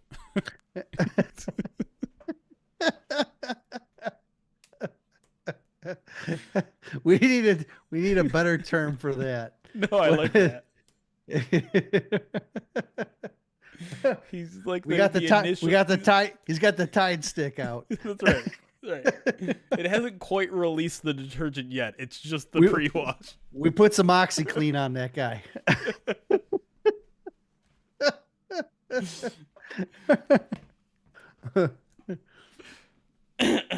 But I mean, there's definitely no chance he sees year 3 of whatever that contract is going to look like. And there's no guaranteed money on it, so I guess I shouldn't be trying to overreact to initial numbers. But like even the fact that he got a 3-year deal is crazy to me. I assumed he was going to be like a 1-year, $12 million type deal, and even then I would be like, that's too much. Don't do that. Do you want to see? Have you seen the funniest contract this offseason yet? No. Is Josh Uche's? Okay. Hold on. Don't look it up. But I want to now. The contract is 1 year, $1.9 million. Okay. Okay.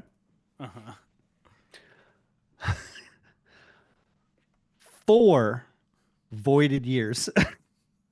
What? So what? 4 voided years, so that they can extrapolate $600,000 off of this year's cap hit. What? That's where Philly's at from a cap standpoint. That they are adding 4 voided years onto a 1-year deal, so that they can save $600,000. That's wild.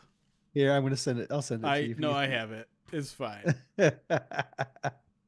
That's crazy. What? How could you be that desperate for cap space that you are kicking $600,000? $600,000. I think he's doing it because he can. You know what I mean? Like, I guess, like, might as well, right? Maybe that's how the line should be operating with their 1-year deals. Everybody gets a 4. Well, no, actually, you want as much not in the future at this point, I guess. Oh man, that's amazing. It's crazy where teams are. Where teams are just in such different spots. Just let's cut them as a post June 1 cut so that everything goes to next year.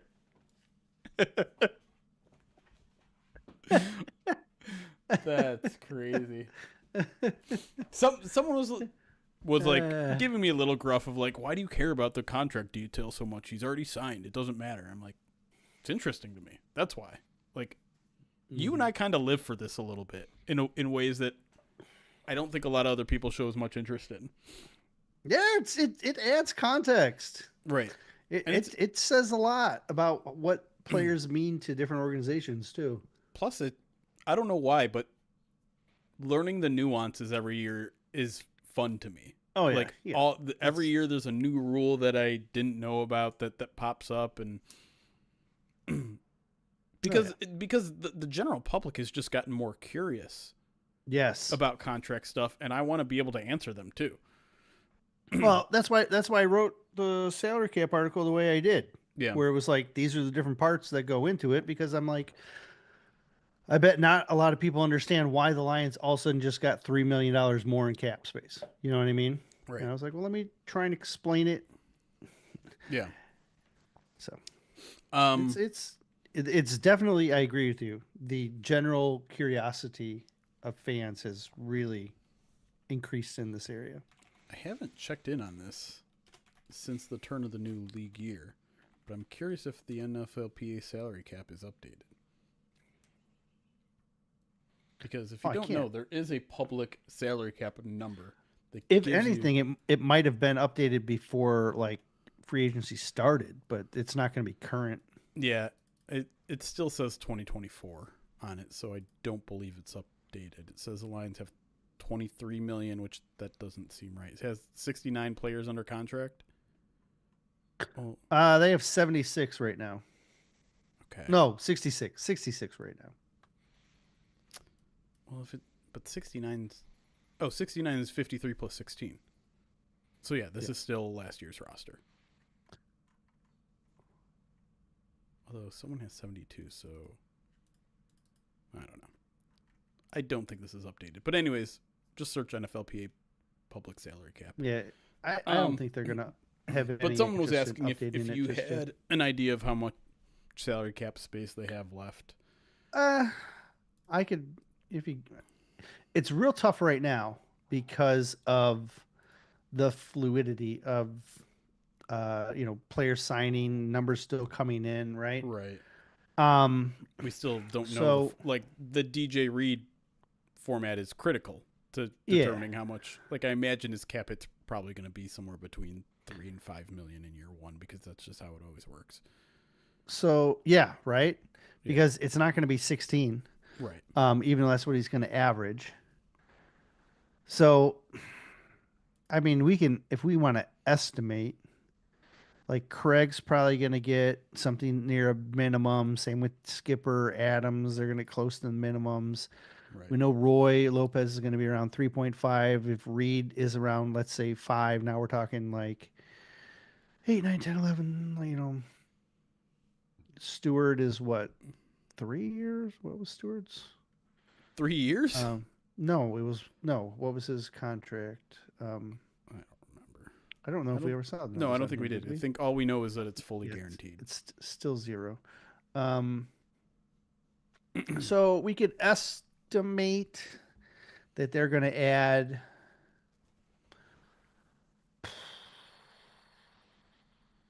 I'd say Tim Patrick's is probably 3. That would be my guess, right? Someone had the number, right? Who had the number? Up to 4? I think it was up to 4. up to 4, which means I'm going to say it's probably closer to 2.5 or 3. Correct. And then for every million that you add, every player that you add, you're going to take $1 million off because you're only counting the top 51. So I don't know. You probably take, for conservative, let's just say it's 14 million that they're going to add. It's not going to be 14 million with the players that we don't know contracts on, which is like Reynolds, Skipper, Adams, Reed, Lopez, Stewart, Allen, Patrick, and your boy. If that's 14 million, that takes, the Lions are still going to have 40 available. Right now they're at 54 before these contracts. Gotcha. So then you're going to have $8 million for the, well, here, let me give you an exact number. Estimated to be at 8.5 million for the draft class. But isn't that number a little high because those aren't going to make it? Not all of them are right. You're only going to add probably 3.8 of that. Right. So if the current free agents are worth 10 and the draft class is worth 4, you're still at 40. You know what I mean? Like that's why it's so hard to kind of guess. They're way comfortable, right? And then, there's going to be we still don't know all the numbers. We know Kirby got that incentive, but we don't know all the numbers for everybody yet. Right. Burkett said that there was like 10 or 14 players that were getting over 100,000. So that right there, that's another million, right? So right. I think the way that performance bonus works is that each team gets an equal allotment right to give out to their team, and it's just right. like it's split percentage wise by whoever outperformed their contract, essentially. Correct. But you still have to factor that in because the players' base salaries go up, and we haven't really accounted for that just yet. So, but yes, from an allotment standpoint, yes, they're just paying it out based on play time and all that stuff. Long story here. Yeah, just give us a number, Erik. Where we are cap wise. How much money are we giving Hendrickson? Oh well, I mean, that's the thing, right? Like, if you have if the draft and the players that you have now account for 14, and you're at 40, and then you use 15 in season, now you're down to 25. Well, they rolled over 23. Like you're basically in the same spot you were in last season, and then you can take that 25 and just roll it right back over again. Like they're very close to a spot where they were last year. And so it's very possible Brad Holmes is liking where he's at from a cap standpoint right now, even though they have a ton of money that where they could make a trade if they needed to. They can add. And again, if you're adding a guy like the veterans we were talking about earlier, they're probably making like 3 to 5 million. And then you put that 3 to 5 million on, you got to take $1 million off because the player will drop. And it's just going to go up a little bit, you know, in the grand scheme of things. So it'll be all right. Be all right. They got lots of options. Yeah. They're not stressed on money right now at all. Right. It is just they are choosing not to spend lots of money on free agency because that is what has always worked. And I fully expect, that they're at some point going to get Hutch and Kirby done. And with Hutch, he's making 11.3 this year. You get a contract with him, you could that number might reduce. But at the same time, with Kirby's making around 4. That number could maybe go up. He's making 4? But not that much. Mm-hmm. Really? Yeah. As a third because of his pick? bonuses. It's incentive bonuses and that's accelerating his salary. Yeah, and I think. Yeah, damn. And I think there was another factor that bumped him up as well. I forget exactly what it is. But yeah, his contract was supposed to be like 1.8, and it's now 3.8. So, and you know that's common of third-year players that are outperforming their draft spot. By the way, thank you to Nick the Greek who broke the Kenny Ya Boy news to our Twitch chat with a 100-bit donation as well. All right, I think we should get back into it. Yeah, probably, especially if you want to have 3 segments like you were talking about. Jesus. Maybe not. I think we could probably squish everything into this. We have 1, 2. I'm gonna skip that question. I was gonna talk about it in the break, and then we didn't get to it. 1, 2, 3, 4, 5, 6, 7, 8. We'll try to fit 8 questions in. We'll see. No way. No way.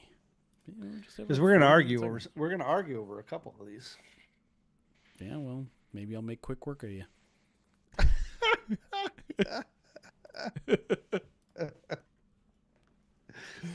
All right, here we go.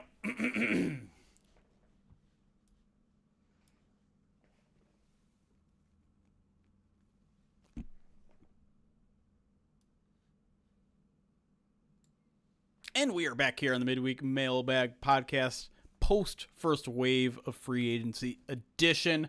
Let's move on to our next question here, who comes from Pip at Dean and a bunch of numbers. Asks, what happened with Hendon Hooker. It's obvious the Lions are 100% are not 100% comfortable with him as the backup. Erik, do you agree after the addition of Kyle Allen, veteran quarterback? No. You do not agree. No, I do not agree. I think there's a idea that, look, you have the Teddy Bridgewater situation last year where when they got to when they got to the playoffs, they played Teddy over Hendon. Yep. And then now they've added a quarterback who will not rep or should not rep. If he does, then it might be a bigger problem than we think here, but he should not rep above Hendon at any point. He is a quarterback 3, has been a quarterback 3 for pretty much most of his career. He did, I believe he had a couple of shots at the apple early in his career, which is typical of younger quarterbacks. Sure. But he's pretty much been, slotted as a QB3 for now, for the last couple. Last year, even in Pittsburgh, he was a QB3. This is in my opinion, we want to make sure that Jake Fromm, we know more about Jake Fromm than just a half of a preseason football or whatever he is that he played. He was on the practice squad all year too. Yeah, well, maybe they didn't like what they saw too, right? And maybe so. I mean, they signed a futures deal, so they had to have at least seen something. But at the same time, this is more to do with Jake Fromm than is to do with Hendon Hooker, in my opinion. And I know it's easy to get it in your head that Hendon Hooker is like not a good, or that they don't trust him, because I know a lot of people are in that mindset. But look at the facts are, Hendon Hooker was still starting ahead of, or was still the QB2 ahead of Teddy Bridgewater through the whole season. But when they got to the playoffs, they flipped the roles because of Teddy's experience, right? Teddy's a guy that they absolutely love, and they wouldn't have done that with like any other quarterback other than Teddy. Yeah. And also asking Hendon Hooker to step in a playoff game when he's never had any legitimate regular season NFL snaps is a ridiculous thing to ask any quarterback, let alone a guy that you drafted as a developmental guy 2 years ago. Then you add Kyle Allen, and again, he's not a threat. The fact that they signed him on day 4 or whatever of free agency, it's just that Brad was like, "Hey, cool. All right, let's get our quarterback 4 for camp, or a quarterback what would you think might be quarterback 3." I don't think this is a sign that they're not unhappy with Hendon in any way.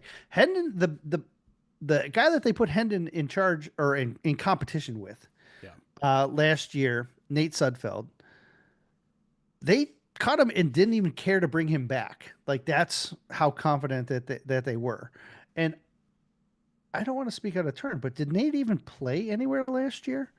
Or what? I'm going to look it up while you respond to my statement.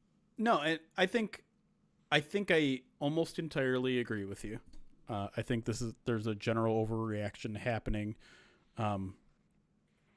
For a couple of reasons. I think there's a general lack of trust in Hendon Hooker because what we've seen from him hasn't been great, and because there's just, for the past year now, like full 365 days, there has been a contingent of people that want to trade him, that think there's this like magical trade value that Hendon Hooker has, which he doesn't. He's not going for anything more than a 6th round pick, and I would probably think it'd be closer to a conditional 7th. Like, that's what I think he's worth. And I understand that maybe you can find a team that was a little bit infatuated with him in the draft and would like, but like, no one is drafting for Hendon Hooker to compete for a starting job. That would be insanity right now. You would only do that if every, like, middle of the season, you're all 3 of your quarterbacks have come down with the bird flu. Like that's the only reason you're trading for Hendon Hooker, and it's still not going to be more than a 6th or 7th round pick. The only thing I will say though is there's part of me that wonders if this is a little bit of a motivational trick. If this is a little bit of Dan Campbell using some of his Bill Parcells influence to be like, hey, got a veteran in this room now. Let's get it going. Let's get it going, Hendon. It's now or never, buddy. Sure. I just wish they had picked a veteran that had a little bit more. Could actually push him. Right. Right. I know, but I agree with you. The only other aspect of this is what I just said, is like having a veteran in the room. We know that the Lions have generally liked to do that. They did it with David Blau. They did it with Nate Sudfeld for a year. They didn't do it last year, but until they got Teddy back. But they generally like just having a veteran guy there to be by Jared Goff's side and help him have an extra set of eyes. And I think that you could interpret this move as that as well. Like, I think there's a very good chance that Kyle Allen is the quarterback 3 on the practice squad that is just there to hang out and break down film and do whatever he needs to do to help the development of both Jared Goff and Hendon Hooker.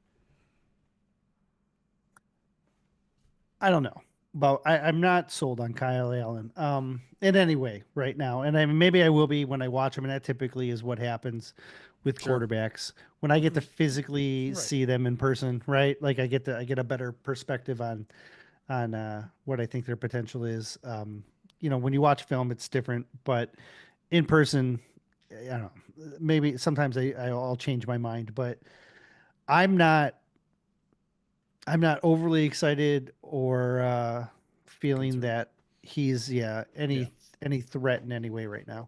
Yeah. Another key factor that we don't know yet is the contract, right? We have no idea what the contract looks like. I don't expect it to be anything more than like $1.5 million, something like that. Probably not guaranteed. But for quarterback 3, you're playing him the minimum. Like that's basically what I'm thinking. It's typically not guaranteed. Like you might throw like a $250,000 signing bonus. That's about it. We'll see. All right. Next question here comes from Polar Polish. Asks, of the remaining Lions free agents, who do you expect back and who do you expect them to let walk? Let me bring up the list here. I had it up before. There's 18. 18 guys 18, that are still. Let me run through the list of them very quickly so that the audience is up to date. Really quick. Teddy Bridgewater. I mean, we can probably say no right away. Jamar Jefferson, also probably no because he was a street free agent, right? Correct. So they could have had a chance to re-sign him. They didn't. Shane Zylstra is kind of an interesting one, especially since in the middle of the show the Lions added Kenny Yeboah. I have 2 yeses that I think they'll retain. Zylstra's one of them. Okay. Allen Robinson, I'm probably at a no because he was floating around the NFL Combine. And I think he's ready to maybe transition into a post-playing career. I have a question mark next to him. Okay. Donovan Peoples-Jones is a pretty easy no. Connor Galvin is a no. They didn't give him an ERFA tender, so there's no chance pretty much. Coyote Oshika? Question mark. Question mark? Okay. I'm 50-50 on him. Al-Qadim Muhammad? Same. I'm on the fence. Okay. Yeah. Mitchell Agude, an ERFA that didn't get tendered, so he's not coming back. Kamish, John Kaminsky. I'm a no. You're a no? Not even giving him a question mark? I wish I really want to because I know they love his personality and his mentality. Yeah. But he hasn't played in a while. I think he's going to test them. Yeah, he was third string and he wasn't getting reps. And I think they probably lowballed him on a potential re-sign. And so he was a very coveted player not too long ago. I wouldn't be surprised if he explores the market and then finds another position, another team.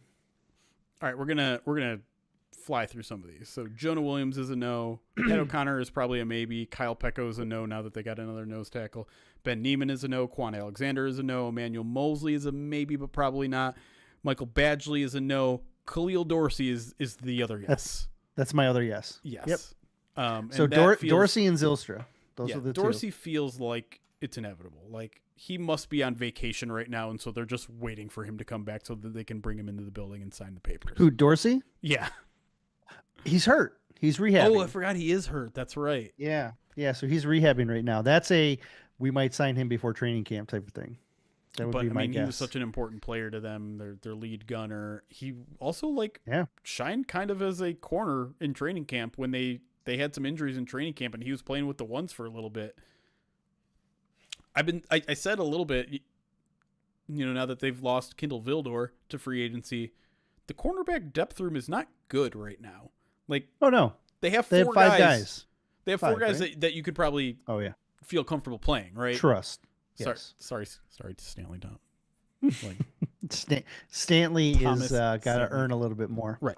But you have obviously DJ Reed, you have Terran Arnold, you have Ines Rakestraw, and you have Amik.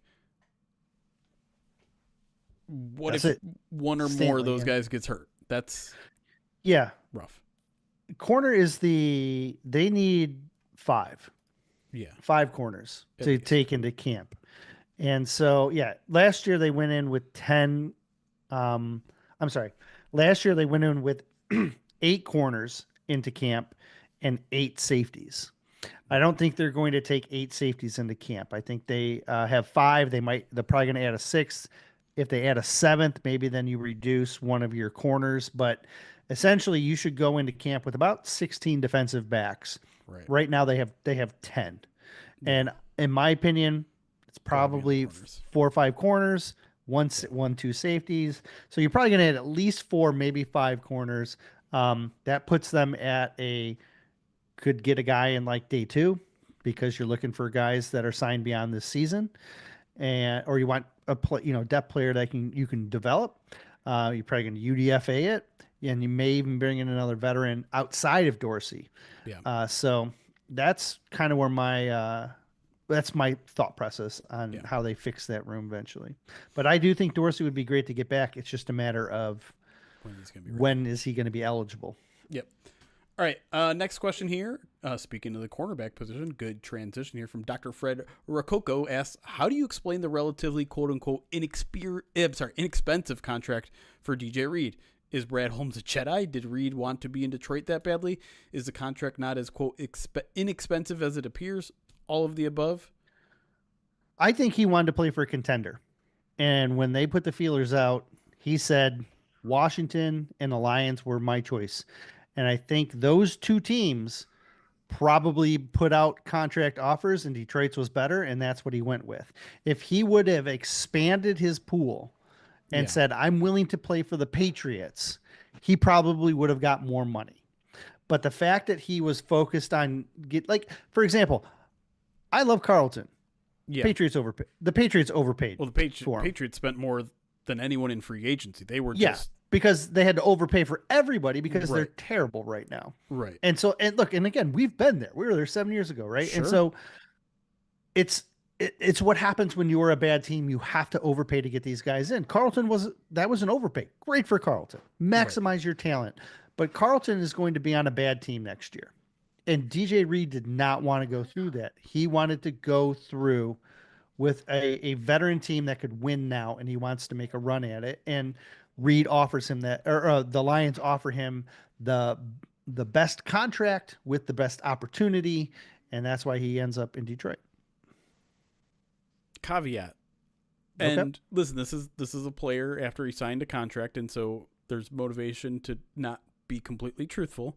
But DJ Reed was asked if he took less than what he was offered anywhere else, and he said no. Yeah. He said the market was what it was. It wasn't like a team that was a non-contender offered more or anything.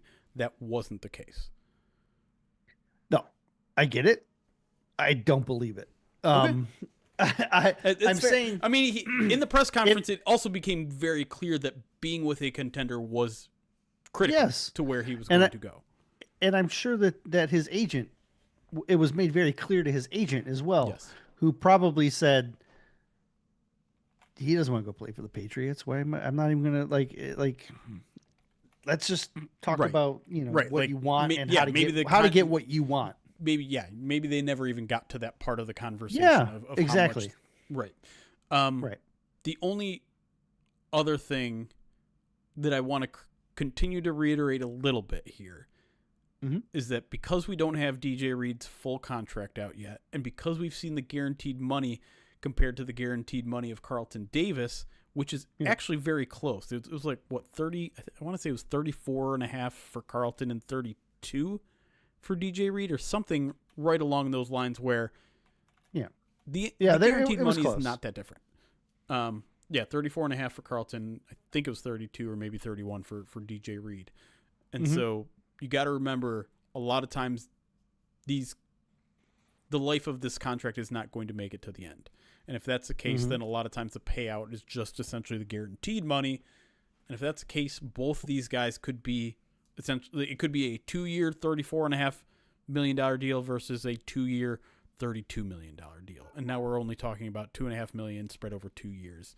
Not that big a difference, because the Carlton Davis report was a little inflated. Maybe DJ Reed's will be inflated too, but Carlton Davis, $20 million a year, was not really $20 million a year. It was $18 million a year with incentives every year to make it $20 million a year. But again, maybe that's the same thing with DJ. We'll see. But I think in general, it still is surprising, right? Like, DJ Reed, for some people, was not only the best corner in the free agency market, some people had him as the best free agent, like top 5 free agent available. And so for the Lions to get him at clearly a lesser value than what Carlton got definitely was surprising to some people.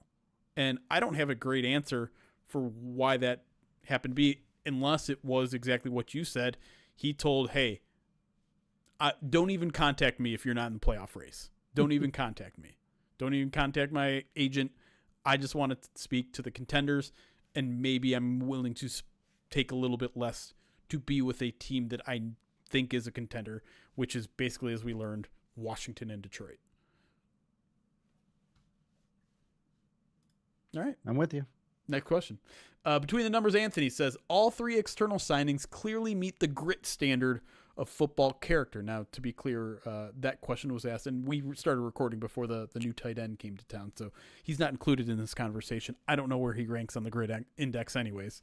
But anyways, Anthony asks, has this approach over 4+ years now forever changed the way you view roster building from what your viewpoint was prior to Dan and Brad era? Oh, 100%. Yes.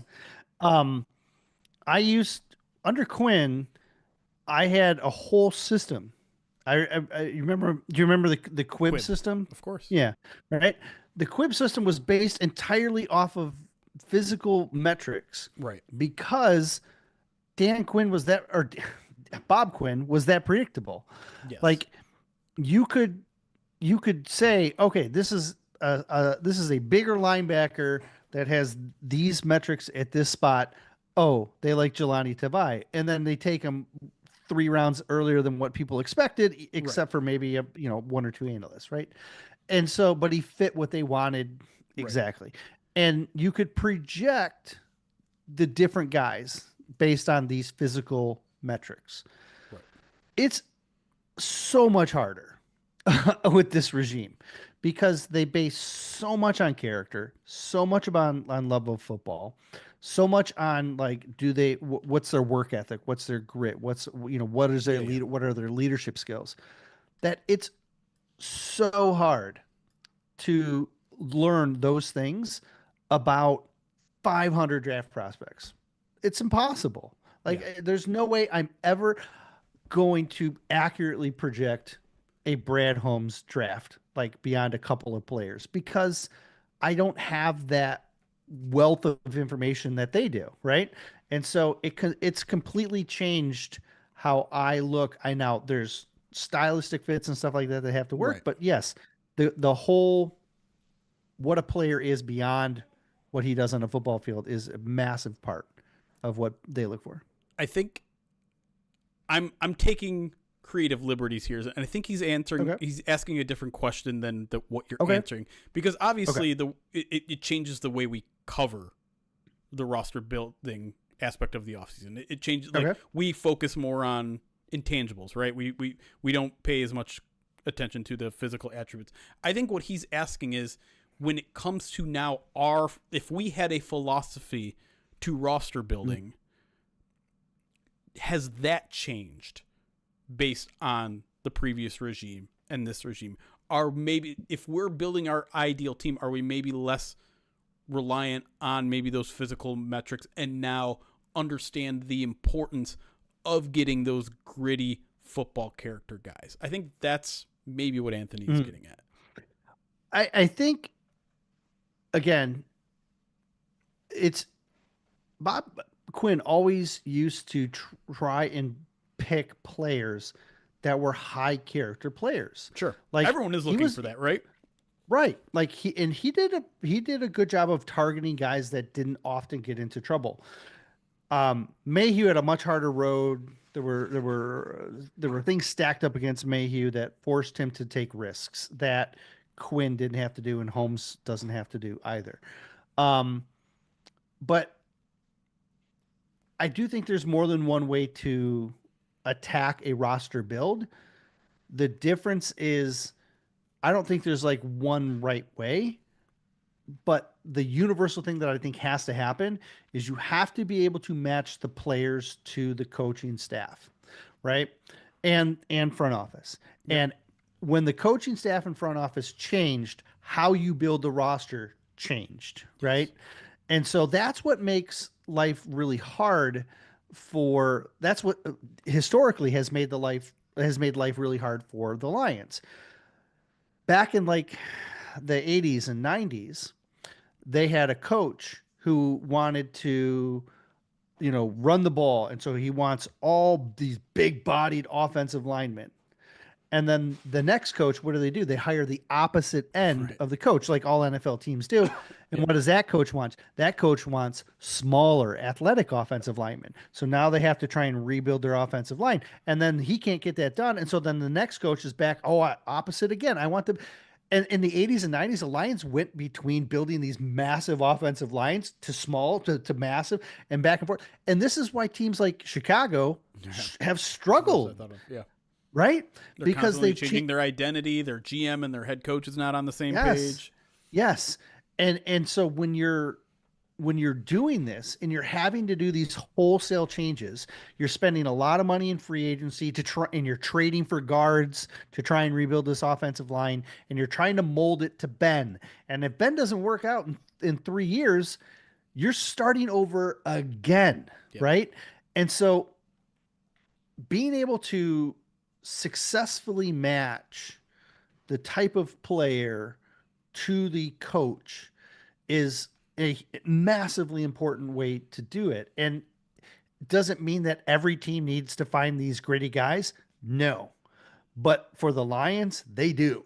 Right. This is why they can have 18 players on IR and still continue to win games, because of the philosophy, the ideology, the leadership that all go behind the types of players that they want that work within their system and with their coach. Yeah, I think that's said beautifully, because that's basically covered what I was going to say, which is culture, right? That is not just a buzzword. It is a fundamental building block of what you're trying to build on an NFL roster. You need these guys to have, they don't have to all be like-minded necessarily, but they have to be pushing in the same direction. And that is something that has changed drastically with me in the way I perceive the game and the way I perceive roster building from the last regime to the other, because I still believe that you're like Erik was saying, your culture can be a lot of different things. It doesn't have to be based on grit. It can be whatever. But if that isn't established, if that isn't consistent from not just the roster, but from management to coaching to people that are in nutrition, like all that thing needs to be on the same level. And so that to me is the one thing that I have taken from this regime and the way that they roster build, is that everything has to be consistent. Everything has to be what you have designed it to be from day one. Otherwise, like you can take a little bit of deviations here and there, right? Like I think the one example that people use, and maybe it's not the perfect example because I don't think anyone questions his work ethic, is JMO, right? Like it was a little bit of a like character deviation from some of the other guys. Again, nothing to do with work ethic. it took and it took a while, right? It took a while for him to not necessarily buy in, but like find his place. And he did. Yep. And you can do that with a guy here, a guy there, and the whole reason you can do that is because they can acclimate. You have everyone else kind of guiding him along and that sort of stuff. But if you get too many of those guys, then suddenly, you know, when the rough times hit, when you go through a losing streak or you have a bad quarter or whatever, like you don't want the boat to be rocked. And so, yeah, I think that's a long way of just saying it doesn't have to be grit that you build around, but it does have to be something that is consistent from top to bottom of your organization. All right. Good question. All Lions Go to Heaven on Twitter asks, have you noticed any clues as to how Holmes views this draft class by who he has and hasn't signed this free agency period? Well, that's the thing we were just kind of talking about in the break, right? And I don't know if we talked about it. I think in the first segment. Yeah. Yeah.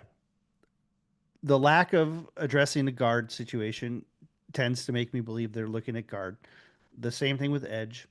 And now what we just talked about with corner, they only have 5 and they don't seem in any hurry to add, and they're probably going to need at least 4. So that seems like, again, another spot that they could address. We talked about the fact that Aleem McNeil might not be able to play in training camp. Mekhi Wingo might not be able to play in training camp. And so while they have 8 defensive tackles, they could easily use another one, especially because there's not a long-term stability there as well, even though they do have a lot of talent. Probably not going to add a linebacker or a quarterback or a running back. Like, those spots are kind of set, but there's little wiggle room in at wide receiver. You've got 4 guys. You return all your 4 main guys, but do you need something? Do you need some long-term stability at the X? Because Patrick's is going to be great, and he should be great this year. What kind of stability do you get beyond him and for the long term? So yeah, it's the 3 that stand out the most to me, though, are guard, edge, and corner. Those seem to be the 3 like kind of like light bulb flashing. I'm waiting for them to address it a little bit more, and the lack of addressing it makes me think this could be draft targets. Free agency doesn't affect the draft. I'm sorry. No, it doesn't. No, it doesn't. No, free but agency is for the short term. Draft is for the long term. They don't draft for need. So I'm not reading anything that they've done in free agency as to what they view the draft. I don't at all. At all. Okay. But if they were to have signed, just for example, just because I agree, it's the at all thing that I'm being too absolute with. For you. Gotcha. Correct. If they were to have signed a wide receiver on a 3-year contract, then you might look at receiver and say, hey, that's not a long-term need anymore. You could say could say that with cornerback now, right? You have Terrion, you just signed DJ Reed to a 3-year deal. Sure. But the lack of players at edge, guard, and corner. I'm not saying the lack of talent. I'm saying the lack of amount of players means that those are probably positions that they're going to look at adding in the draft. That's what I'm saying. Right. So my counter argument would be, I don't think they're done at either of those positions in free agency. Great, but I think they could add it all 3 of those spots in free agency as well. I think there are players out there that could give them more depth. I agree with that. I just think at this point in the offseason, it is too early to read into this. Yeah, but it's we got the question, so let's. Well, right. That's my answer moment, is that it's too early. At this moment, I'm expecting to see more players added at those 3 primary positions. To me, I don't think Brad Holmes is in there saying like, we don't need to get a free agent starting guard because we're going to draft one. But that's not what he asked. He asked, based on how Holmes has addressed the free agency period, does that lend itself to thinking how they could add through the draft class? And I'm saying the lack of depth in these spots mean they could be drafted right now. Could change next week. You're splitting hairs here. No. You are. No. It's fine. No, I speak heaven. All ducks go to heaven. All lions go to heaven. Brandon T with our next question from our Pride of Detroit Direct email says, with the ever increasing salary cap and player contracts, is there ever a concern with the amount of guarantees we will be able to dish out at once from ownership? For example, the Bengals have poorer ownership, and I think that's part of the reason that they can't seem to hold on to expensive, good players. I feel like they have to manage their guarantees as well as the salary cap. DJ Reader, Jamar Chase, Joe Burrow, T. Higgins, they are all no-brainers to try and sign and bring back, but they're always in the headlines about contract negotiations. So I think this is a question more about cash flow, right? Mm-hmm. About the idea of handing out a bunch of extensions, and those come with signing bonuses that are paid out immediately. Mm-hmm. So in short, you have to be rich to be able to hand out, or like have money in escrow to be able to hand out that money. Is there a concern of that in Detroit? I don't believe there is, because we've seen them just hand out 4 massive contracts one off season ago. True. Right? Well, three in one, 3 in an off season, 1 in the season. One right. So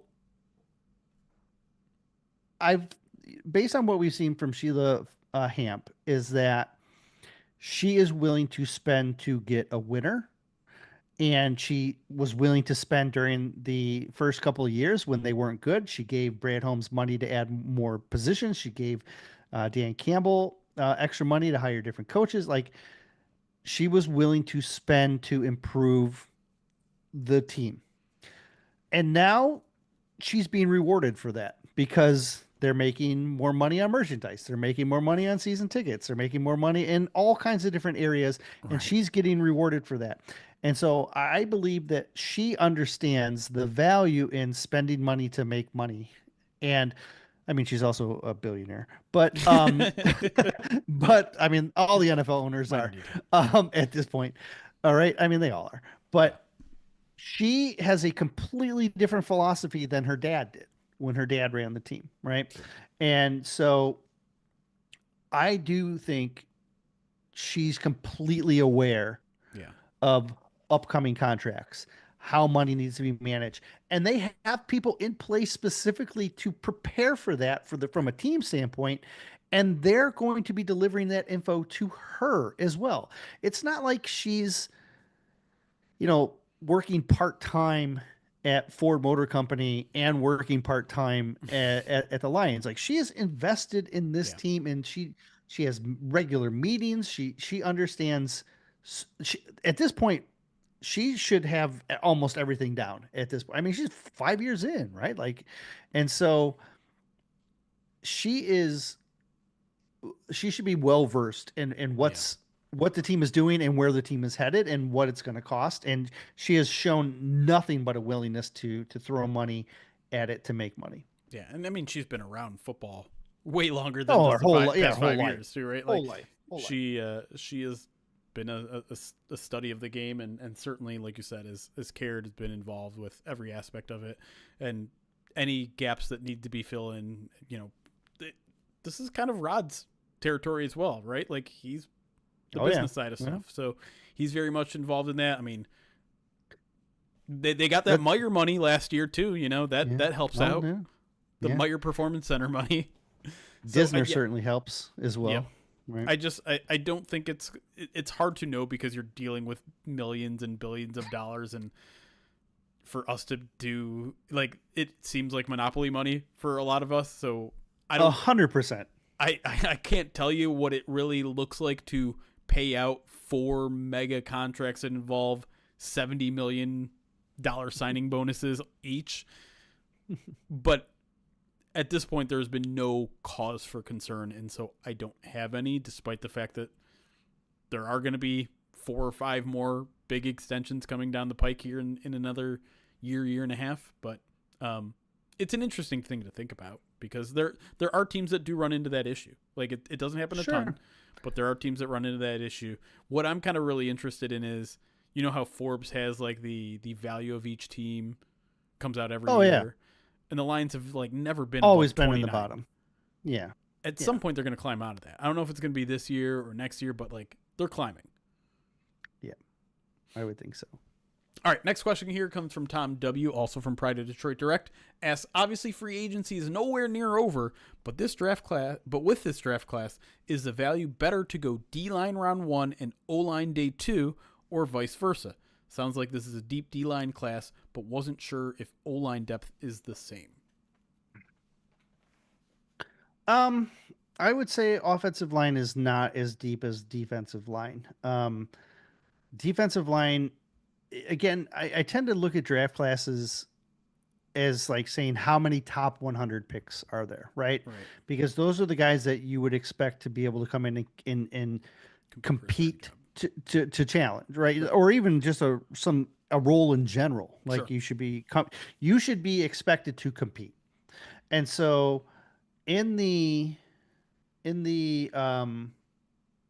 defensive tackle room, I have 14, 13 guys that I think are kind of in that top 100 range. You could maybe call it 14, but it's close.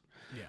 If you look at edge, it's going to be similar. You're probably looking at like maybe 16 guys. So you're talking about 30 defensive linemen, right? That could be one of those first, second, or third round picks. Correct. In offensive tackle, I'm closer to like 8. And then interior offensive line, probably around 8 again. So you're talking about 16 versus 16 16 total offensive linemen versus 16 edge rushers and not probably not, but maybe 16 like defensive tackles. So Sure. almost twice as many players. Right. The bottom line though is it's how many of those right guys are going to fit with Detroit? And I still think there's going to be more defensive linemen just based on, the volume of guys, the talent that's there and the styles of guys that Detroit has found ways to incorporate. But that doesn't necessarily mean the defensive line group of what's there when the Lions are on the clock is going to be better than what a offensive lineman could be at 28. Because maybe there's a run on defensive linemen and no interior guys are off the board, and you could get the best interior guy, and he's rated better than any of the defenders, and so they might go offensive line. Or maybe the volume ends up putting a guy in the right spot. It's hard to say. Yeah. But from a pure like volume standpoint, there should be more defensive line. There's more defensive line talent in this draft. And the other aspect of this that's kind of yearly, like this is true yearly, is the value of the position, right? And sure, forgive the positional value conversation here for a second here, but historically looking at, like, let's say this is a conversation about whether the line should grab an edge at 28 or a guard at 28. The performance level of edges beyond round 1, not great. Correct. If you want to get a good starting edge, you kind of have to draft them early. You want to find a good starting guard, you can find those as deep as round 3 and get immediate starters there. Mahogany got him in the 6th. Right. Right. And so that kind of has to factor in. Like, again, obviously every draft class is different. You have to have the right individual there. But yeah, I think if you were to take this question and just generally lay it out for the draft, it would be smarter. And this is just edge versus guard. Tackle is a little bit of a different conversation. You tend to want to get your tackles early as well. The drop off between tackles is, I don't think, as steep as edge, but it's close. But since we're talking about the Lions here, they don't necessarily need a long-term tackle. They need long-term edges. They need long-term guards. I think it would make sense in general. Again, we don't know who's going to be on the bar at 28, but to maybe but the hit rate's much higher early. Yes. And guards, you can find hit rates all over the place. Like, I had Mahogany as a 3rd rounder last year. So the fact that he fell to the 6th was like wild to me. And I think he's showing that he can, his value was probably closer to 3 than actually where he went, in my opinion. But in this class, I don't think he's going to reach. And so if And that's why I think signing another veteran guard is going to be something that they get done in free agency. I do. Good. We're on the same page finally. But I also think drafting a guard in the top 100 is good for business. Agreed. Because you need some stability. And if you have two veteran guards and two young guards on rookie contracts that can compete, you're in a really good stable spot, right? And then you can go into the season, into training camp, and you can say, all right, Kingsley Iguakin, You had right? it. You were a guy that we saw promise in at the end of training camp. We've kept you around for a whole year. Could you maybe step up? Like, could you maybe elevate yourself into the two deep? Because if you can, then that's just going to make the whole thing, everybody even deeper. Right. If Moody is all of a sudden, shows the potential that we saw in camp from him, then it becomes another conversation as well. And, there's opportunity for some of these guys that you've been, bringing along and developing. Could they switch Manu and be like, hey, let's try and, move you in at guard just to see how it works. And, maybe we can Mekhi Becton you. Right. And, maybe that's an option. Or maybe they just sign Mekhi Becton. But they have some options on the offensive line. And maybe they saw something in Iguakin. And they're like, hey, we feel like we don't need to necessarily sign another veteran guard because we like Moody and we like Iguakin. And now we think these guys are in spots to compete next year. Aoshika. Right. Yeah. I still would like to see them get one of the three veterans that are out there, but sure. It's definitely a smaller target window with the guards. All right. Final question here, and it's going to be one that we're probably going to talk about a lot for the next 5 months. Regression. Aaron H. from Pride of Detroit Direct asks, what is the general opinion of the analytics community regarding the predictability of turnovers? The Lions, for example, had an interception in every game from week 1 through week 11 for a total of 14. They only had 2 the rest of the year. Even if they stayed healthy, it seems unlikely they would have been able to maintain that pace, which leads me to part 2. How good was the Lions defense really last year, and should we expect some regression in 2025, even if they have improved health? Well, I think one of the reasons that the turnovers were so prevalent in the first half of the season was because the pass rush was so prevalent in the first half of the season. And I think they go hand in hand. You're returning that pass rush this season, right? You've brought back Davenport. You're going to get a healthy Hutchinson. You ideally will get a lean back at some point. You brought back Levi. And so from a talent perspective, you're bringing back a lot of the pieces that were working at the beginning of last season to cause pressures, to force bad throws, and then opportunities. You also had to play Branch out of position late in the year, last month of the year, and so that took away his opportunities that he was getting earlier. If he did not step up into being able to turn the ball over like he had the season prior, and so it just felt like opportunities for turnovers were slim. At the same time, I completely agree that turnovers are subjective things that can happen, that can change from year to year, and that you can't count on them being a part of your success next year. But I think the core part of what led to those turnovers is returning, and that's kind of what I'm banking on. Will the turnovers show up again? I don't know. But I have confidence that I think the pass rush will, and then that should lead to opportunity. Yeah, I think to answer the very first question, I do think the analytical community in general believes year to year there is very little correlation when it comes to turnovers forced. I think a lot of times when you see like those annual, these teams are expected to regress the following year, one of the things that they point to are teams that had a uncharacteristic high amount or low amount of in the turnover battle, right? Turnover margin. Now, if I'm not mistaken, the Lions were probably pretty close to even in the turnover margin, maybe a little bit in the plus. I don't remember. But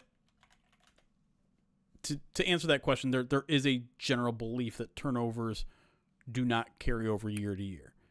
But I'm also with Erik that if you can generate pressure, that's a good way to consistently get yourself in opportunities to turn the ball over. The other thing I will say, though, is that the Lions' defense was good in a lot of other metrics outside of turnovers last year when it came to, especially the first half of the season. When you look at things like success rate, they were still a top 10 defense, which doesn't bear any extra weight to turnovers. EPA does, DVOA does, because those are high value plays, right? So a turnover gives you a high DVOA versus an incomplete pass. Same with EPA. So if you look at more like rate plays, like I said, success rate, yards per play, things like that, they were still in general a top 10 defense, and that has me believing that even if the turnovers aren't there at the rate that they were for the first 3 months of the season, they can still produce a very good, very solid defense with a healthy squad again. Turnover margin last year was plus 0.2, which was 11th. Oh, because you did on a per game basis. Yes, sorry. So whatever that is, plus 3 or 4, whatever. Not much. Yeah, I was just doing the average per. Yeah, you're using the average where they were compared to teamrankings.com, aren't you? They're Maybe. plus 9. They were plus 9. Which is just outside the top 10? They're in the top 10. 11. I'm not getting the same numbers as you. Okie doke. ESPN had them 8th. At plus 9. For the season. Maybe maybe yours included playoffs. Because the Lions had a lot of turnovers in the playoffs. Yep. Anything else to say on the subject, or are we getting out of here? No, I think we're probably going to end up talking about that as we go, especially as we get closer to the season. But I think we addressed it. All right, for now. Well, we'll be back next week. Hopefully, more midweek than a Friday night. But it'll be another edition for everybody, so it'll be on the podcast feed. Of course, we'll have the main PODcast recording Sunday night, available on the podcast feed Monday morning to recap all the Lions free agency moves that has happened, that might happen between right now and then. And then we'll be doing it all again next week with the third wave of free agency. So until next time, that's Erik over there. I'm Jeremy. Thank you all for listening. It's chaos. Be kind. Recording stopped. All right. God, it's almost 9:00. Still hang out a little bit with our live audience here. Some alerts to get to as well. If you guys have more questions that we didn't address, we can talk about that. I can't imagine we'll hang on for too long because it is Friday night. My kids, some people. My wife and kids did a bonfire outside. Oh, nice. Yep, first one of the year. Ash, it's 1:00 over there. I guess that's how time works, but my appreciate you, buddy. My oldest had been asking for it for a while, so nice. I got it all prepped up this week because the weather was nice. So I cleaned it all off, got it out there, and before you know it, that pool's gonna be open. Dude, I know. Fun times, and then training camp is right after that, and then away we go. Oh my god. Mm-hmm. Don't actually get me excited for actual football again when it's 5 months away. Friday. It won't be long. Night. 100 bits from Nick the Greek, who says Bluetooth speaker in the shower fan is a game changer, forcing my toddler to listen to Erik Jeremy bromance during his nighttime bath. Can't tell if Erik or Jeremy is more soothing. Me. You think so?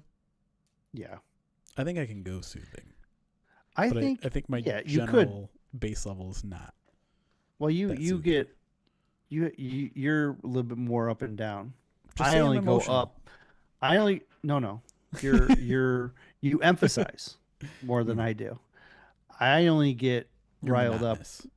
when we talk about a certain someone who Hmm. is continuing to dominate the news headlines for no Can, reason. can I want to talk about that for a little bit because I'm Oh generally yes, let's do that. Let's rile Nick's kid up. exactly. I know the answer to this is probably yes, but does Aaron Rodgers really draw that much attention from fans? Because I almost feel like it's the media is more obsessed with it than fans are. But at the same time, I know like we are talking about a future Hall of Famer, and Yeah.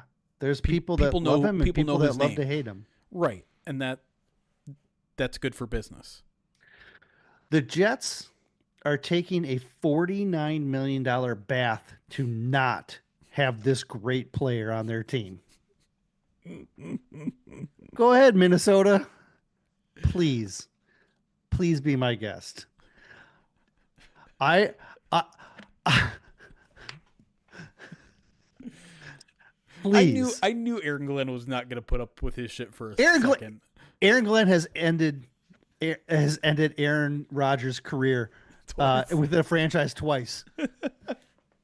That's Kirby Joseph. All right, let's give proper credit Well, to the right people. if he comes back if he goes to Minnesota, Kirby will have a chance to make it 3. My God, like some perspective would be warranted here. They like in the narrative this week was, oh, he got better as the season went on. Malarkey. I cleaned it up. I cleaned it up for Nick's kid because I almost swore. He had a QB passer rating that was negative at one point late in the season. He had one of the worst. What I don't know if it was QB pass, if it was a passer rating or if it was whatever, but like he had like a 0 for one game. He had one of the worst historical games ever, and the Jets were like, nah. That's Aaron Glenn's Jets. Those don't say the Jets. We will take a bath. We will give up 30% of our salary cap space to not have this cancer on our team anymore. How many starting quarterbacks? So how many players who were starting quarterbacks the last 2 seasons have been more irrelevant than Aaron Rodgers in the past 2 years?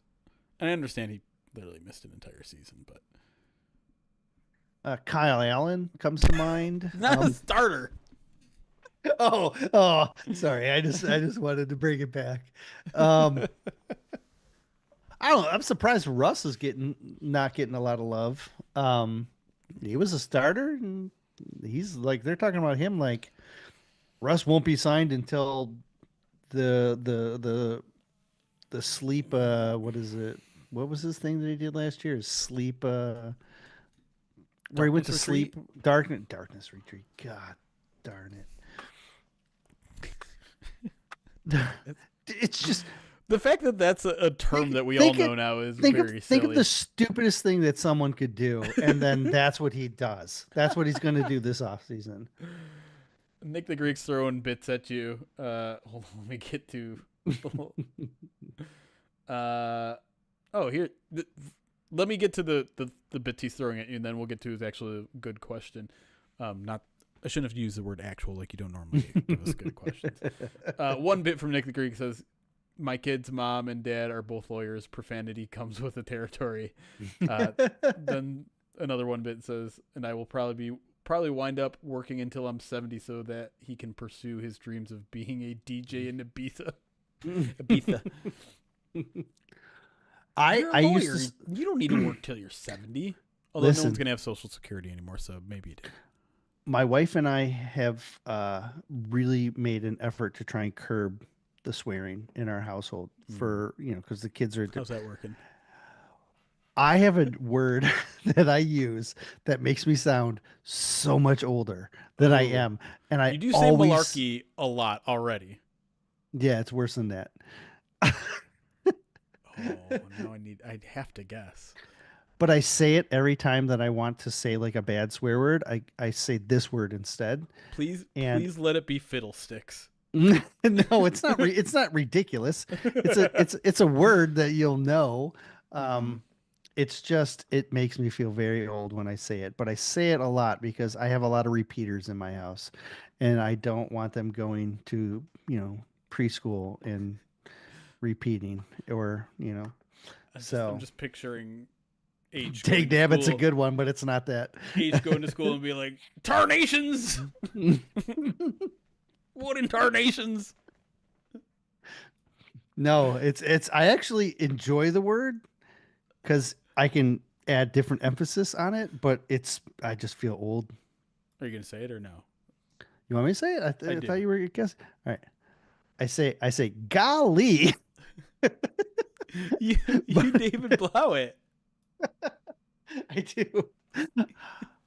Whenever like if I stub my toe, I go golly. Golly. Golly. I say golly so much. And No. I know that the kids probably know it's a swear, but like it's better than me actually swearing. Now when I swear they Sure. yell at me. Good. They're like, "That's a bad word." And I'm like, "Sorry." But they just signed Kyle Allen. All All right, right. I'm being too mean. I'm being too mean. Nick the That was Greek with just a 100 joke. bits. A good question Yes. here. Says, because we haven't discussed, he says, I'm sure you guys discussed this and I missed it, but I'm shocked by how off the mark national analysts were, like Robert Mays, concerning Levi Onwuzurike's value. Can't imagine he would Mm. take a 75% hometown discount. Must be a big gulf between the podcasters in the league. And it wasn't just podcasters. I mean, I was pretty consistent all off season saying, like, I don't know if it's going to be 8 million or 15 million, but I don't think I ever suspected it would be 5.5, which is really 4. But like PFF had him at 10 a year. I think Over the Cap had him at least 8. I think something like someone in like Spot Track had like 15. We had said all off season he was the hardest to project. Yeah. And We and talked for about good the fact reason. that earlier in the offseason, people had him projected at 6, then 8, then 10, then 12. Like Right. it just kept going up as the year went on. I do think there's a little bit of misunderstanding nationally on who he is Yeah. because and I played off it but also addressed it in some articles where it's just like they were only comparing Levi to other interior defenders a lot nationally when he played like maybe like Half. 60% of his It snaps was on the edge. it was 59-41. But Yeah. yeah, 60-40 is what I've been saying. Thank you for correcting when I said 60 to 59. No. I was adding context. I wasn't correcting. I was adding context. It was 59 and Right. change versus. So I think there's a little bit of misunderstanding on that part. That said, I'm still shocked by the contract. I am, and I agree with you, Nick the Greek. I don't think he took a 75% discount. I don't think there was a market for them. No, I think his injury scares the crap out of people because it zapped like 3 years. Yeah, And he's only done 1 year, but he was productive in that year. But I think people got scared of that. yeah, it's Back injuries are no joke, especially for the big hog mollies, right? right. And I was trying to figure out a way to ask Levi a question yesterday without coming off insulting, and I never figured it out because you don't want to ask him like, why'd you take so little money, like. But like I wanted to ask him just like, hey, I imagine like most players, you were hoping for a multi-year deal. Are you going to use this 1 year as motivation to cash in next year? And maybe that would have been an okay way to phrase it, but I couldn't figure it out at the time. You can ask him the next time he has a presser, Maybe which will be when next year, this time. next when he's re-signed next year. Yeah. I don't know. His presser was interesting because it didn't. It didn't feel ceremonious. Well, the returner compared to the other following three True. guys that had just been new, Plus, right? I'll also be honest. Like the media room was almost empty by the time Levi came.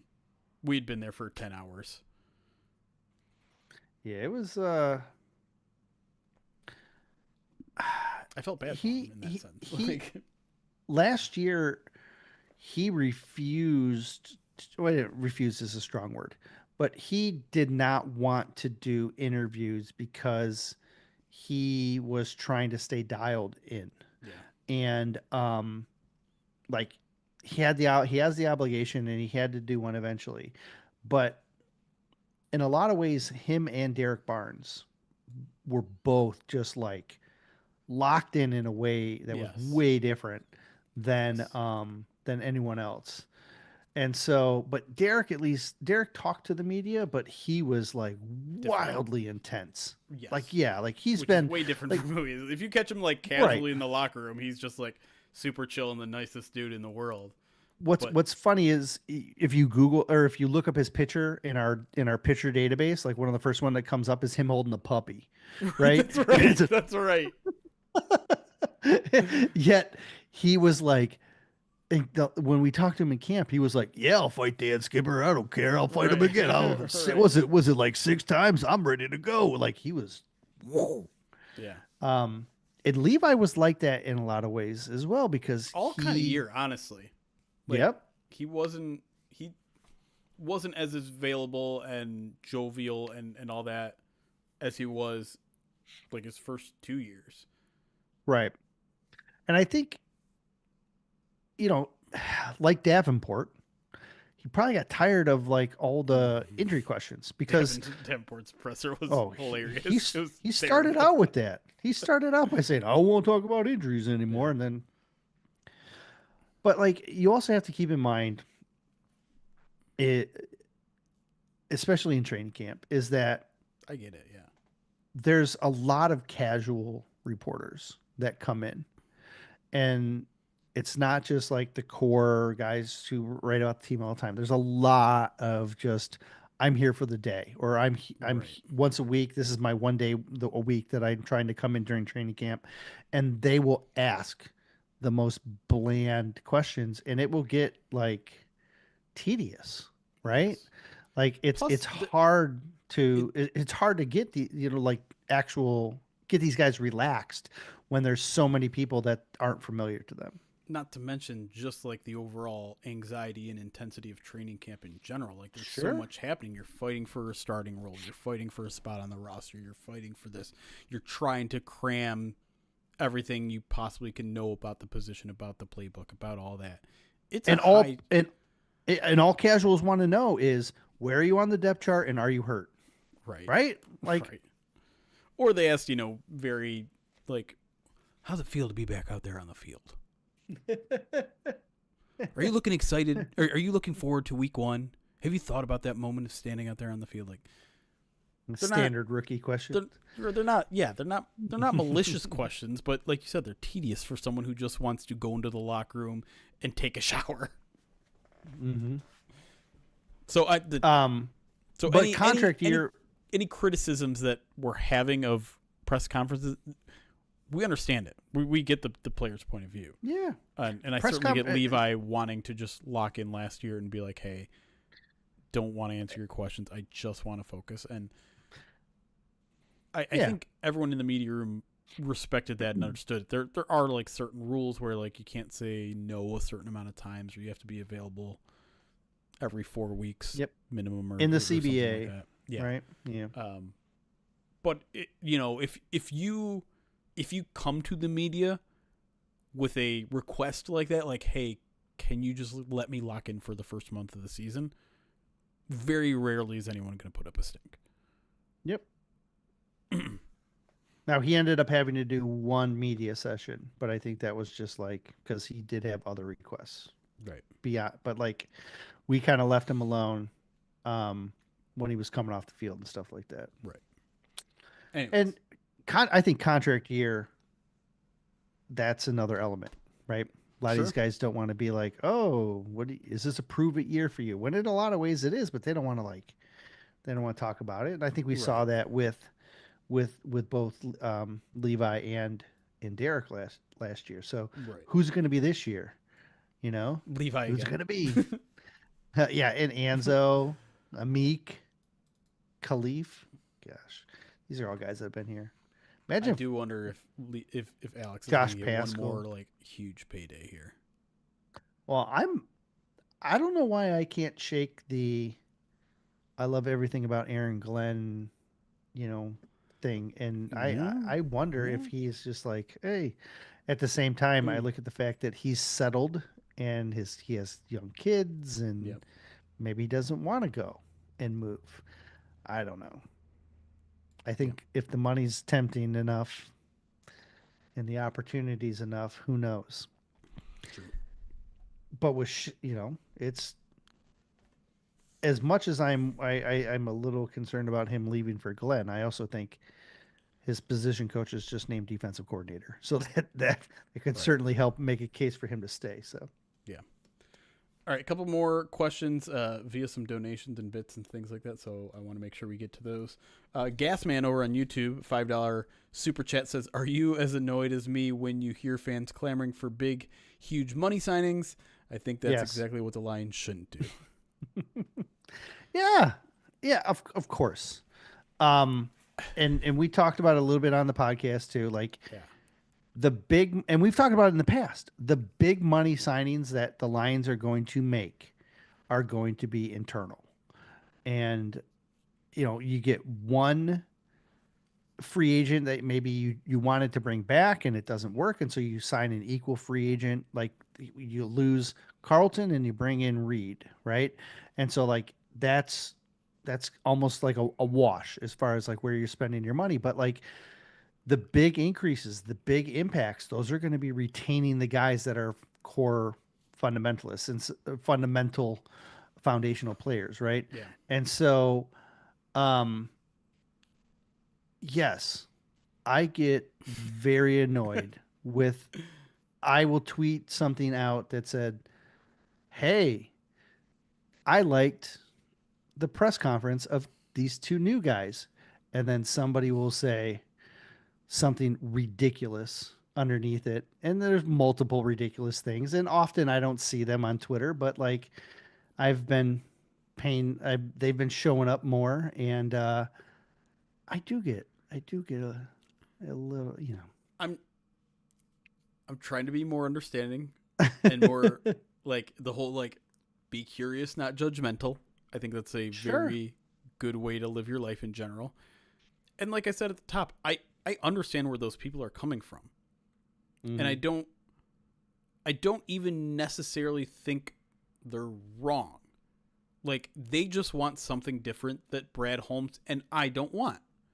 They want to go all in for a year and see if they can get a ring. I don't want that. I don't want to because that to me Okay. that is closing your window too early. I think you can There keep are this win. What? there are people like that. I agree with you. Yeah. I don't think that's what he's asking though. Well, I I think mean, there's the other side of that, which is just like every single big name that comes along, everyone says, "Hey, I want that guy. Hey, I want that guy. Hey, I want that guy." And will I also say, like, I am fatigued by this discussion by now because we've been having it from the moment that Myles Garrett requested a trade. Right? It has been 6 straight weeks of this. oh dude, it's since trade deadline this has been a conversation. It's honestly true. Yeah. There the thing that I guess annoys me is not so much the people that, maybe want a big acquisition. I get that. And maybe I was Yeah. being a little too harsh and maybe I was generalizing a little bit too much. The thing that gets me the most is the people that think every man on the 90-man roster should be a starter. Yeah. The people that Yes. that are like, well, he's not going to be good. He's just going to play on the third string. You need those guys. You need Listen, them. first of all, this guy he started 50 games over the last Right. 4 years. Yeah. He wasn't a third stringer then. Maybe he'll be Right. a You're second talking about stringer Lopez here. specifically. Yeah. But I'm like, just because you don't know someone doesn't mean they're not good. right? Like, Yes. I guarantee there's a bunch of people that the Lions are going to draft or acquire as UDFAs that people are going to be like, well, that guy's terrible, and that they know nothing about him. Right. It's that stuff. Yeah, like, that bothers me. If you feel the need to tweet that you think someone's terrible because you don't know who they are, great. Go work at 97.1 because they have those guys over there too. Woo! Well, look, we've seen it. We've heard it. There was a 97.1 radio guy who literally said, I've never heard of this draft pick, so he must be bad. On the radio, he said it. And we heard him because he was recording in the press room, not in the... I think he was just recording like a Facebook Live. I don't think it was necessarily on... Okay, all right. But yes. I don't care. That is the mentality that I can't stand. Right. If you are too ignorant to do your work, to do the work as a... Okay, now I'm talking about the reporter. But... If you don't know something, right? Like, don't be like, hey, if you Chauncey don't know Billups something, is doing a great job coaching those Pistons. If you don't know something, you don't have to say everything that comes to your head. Right. If you have, like, I get that some people use Twitter as a venting mechanism. Great. Okay. That's fine. But, like, I don't want to be a venting mechanism. Yeah. And don't get in our mentions and vent. If you show up in my mention with 3 stupid things, I'm just going to mute you, and then I never have to see your stupid things again. And I don't like to do that. I don't want to mute you. But like, if you keep saying stupid shit in my mentions, I'm just going to eliminate the stupid shit. And I apologize for swearing Knicks kids. But like, I don't mind discourse. I don't mind people disagreeing with me, but like, my goodness. Golly. But my goodness, don't just pop up in the mentions and say dumb stuff because you want to vent. I am not your therapist. Okay? I feel like we are a lot of times. Like, people are will scream, but that's why they're here right now, Erik. No. Look, if you want information, that's great. But if you're just coming into my timeline to vent and like talk about how like you're annoyed that this guy that you don't know who this guy is, so you're gonna trash him. Goodbye. I don't need it. There are 2 nail on the chalkboard terms for me that have come out of this offseason. Not serious about winning a Super Bowl is one of them. Brad Holmes is not serious about winning a Super Bowl because he's not making nails on the chalkboard. What do you mean? What do you mean? Like, everything this guy has done, he's gotten us so damn close to a Super Bowl, and you're accusing him of not. What do you think he's trying to do? What, like, literally, they're a general, like, if you want to say that about an owner, fine. Because an owner can withhold funds, right? A general manager, by self-preservation, has to have that. Mm-hmm. And nothing about what Brad Holmes has done has shown that he's not serious about winning a Super Bowl. And then the other one, and this one gets thrown around a lot all the time. Got thrown around today, which is why it's fresh in my mind, is loser's mentality. Oh, saying that the Lions can't sign anyone big, that's a loser's mentality. I used to have a automatic mute for anyone who said that this was SOL. Like, I went back and undid a lot of them. But like, people, if they're like, oh, this is SOL, no, stop. This is not. That's a stupid term, and it doesn't even mean what you think it means anymore. Like, stop using that term. We're 4 years into this regime, and you've been to the playoffs more than ever before. This team is the best we've ever seen in our lives. Stop telling me it's the same team. It's not the same team. It's not even close to the same team. Shout out to the one guy who for whatever reason I haven't blocked it, or maybe I just did. it was like Lefty Golfer or something that is under every like for a while, for like 3 years, and maybe he's still doing it, under every single tweet that we put out, either I put out or Pride of Detroit put out about Aiden Hutchinson. Aiden bust. Aiden bust. What a bust. Aiden bust. And he's still there today, just like same old lines. Like this franchise is like, I'm just like, how do you have the energy to do this? First of all, second of all, like, right? Is it how are you even like doing the mental gymnastics to talk about how terrible of a franchise this is when they're like the past 3 years they've been operating at a top 5 franchise level? Like, how do you do that? I'm kind of with you, Michigan. Like, I almost respect it because it's crazy the amount of commitment that takes. It's like it's like the aggregator Twitter accounts where I'm like, I respect the amount of work you're doing, but I hate the work that you're doing.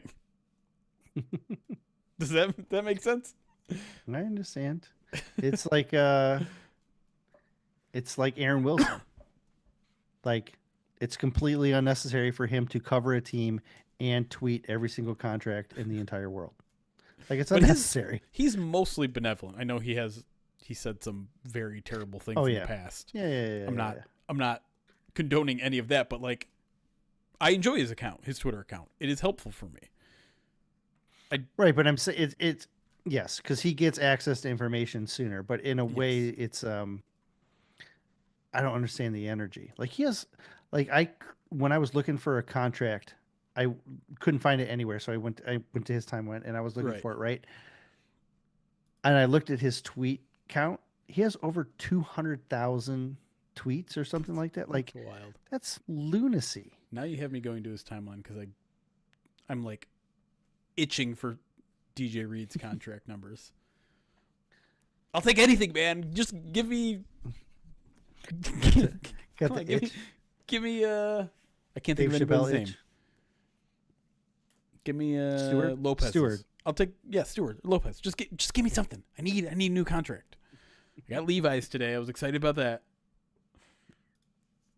I need a new contract. They got a handful of them out there that we're waiting on. Couple questions I want to get to. Aaron must get his information from a team direct, or from the NFL direct. He's got to have somebody in the NFL that's feeding him stuff because he gets the transaction report before it goes out to everybody. Right. So there's got to be. I think it's like most things in the media. I think it's agent driven. But how does he get the transactions? He's got to know somebody at the NFL in order to get it. No, probably. J Pook, thank you for the 30 months, who says SOL. Jesus. What's your handle? I want to find you. I will find you. I have a certain particular set of skills. There was another JT Sam 10-bit says one thing the Patriots did well was release/trade a player earlier rather than later. Do you see the Lions ever trading players to get ammo for the draft to stay young and good? The Niners kept players way too long and now have to retool. It's a good question.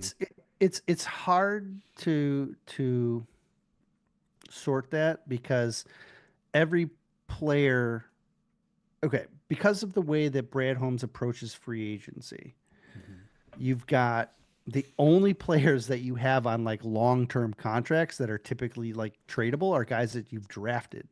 And typically Brad is in the business of, I've put a lot of work into these guys. I want to get them to a point where I retain them as opposed to trade them. But I do think occasionally there will be someone who isn't quite fitting the way that you want that still has some trade value that they may look to move. For example, if Iffy was healthy all last season and they didn't think they were going to be able to retain Iffy, it's possible they could have like sought out a trade market for him to try and acquire somebody. I don't know if there's anybody like this year where I could be like, oh, this guy's sitting on the roster and somebody else might like him in 4 this year's like draft. a year from now, maybe we're talking about a player, but I don't think this year. Because there's one player that is at a position that gets paid a ton of money, Yeah. and You can say it. It's Taylor Decker, right? It's we can finally have the Taylor Decker conversation next year. I I don't know what they're going to do with JMO. I really don't. I think he's so talented and he's got such a unique skill. But he's at a position that gets paid. And I just if he realized you were talking about JMO, and I thought you were talking about Taylor Decker, and I'm being no, serious. oh I think no, I trading was talking Taylor about Decker becomes a legitimate conversation next year. JMO. Um, I don't know about trading Taylor Decker. Look at that contract.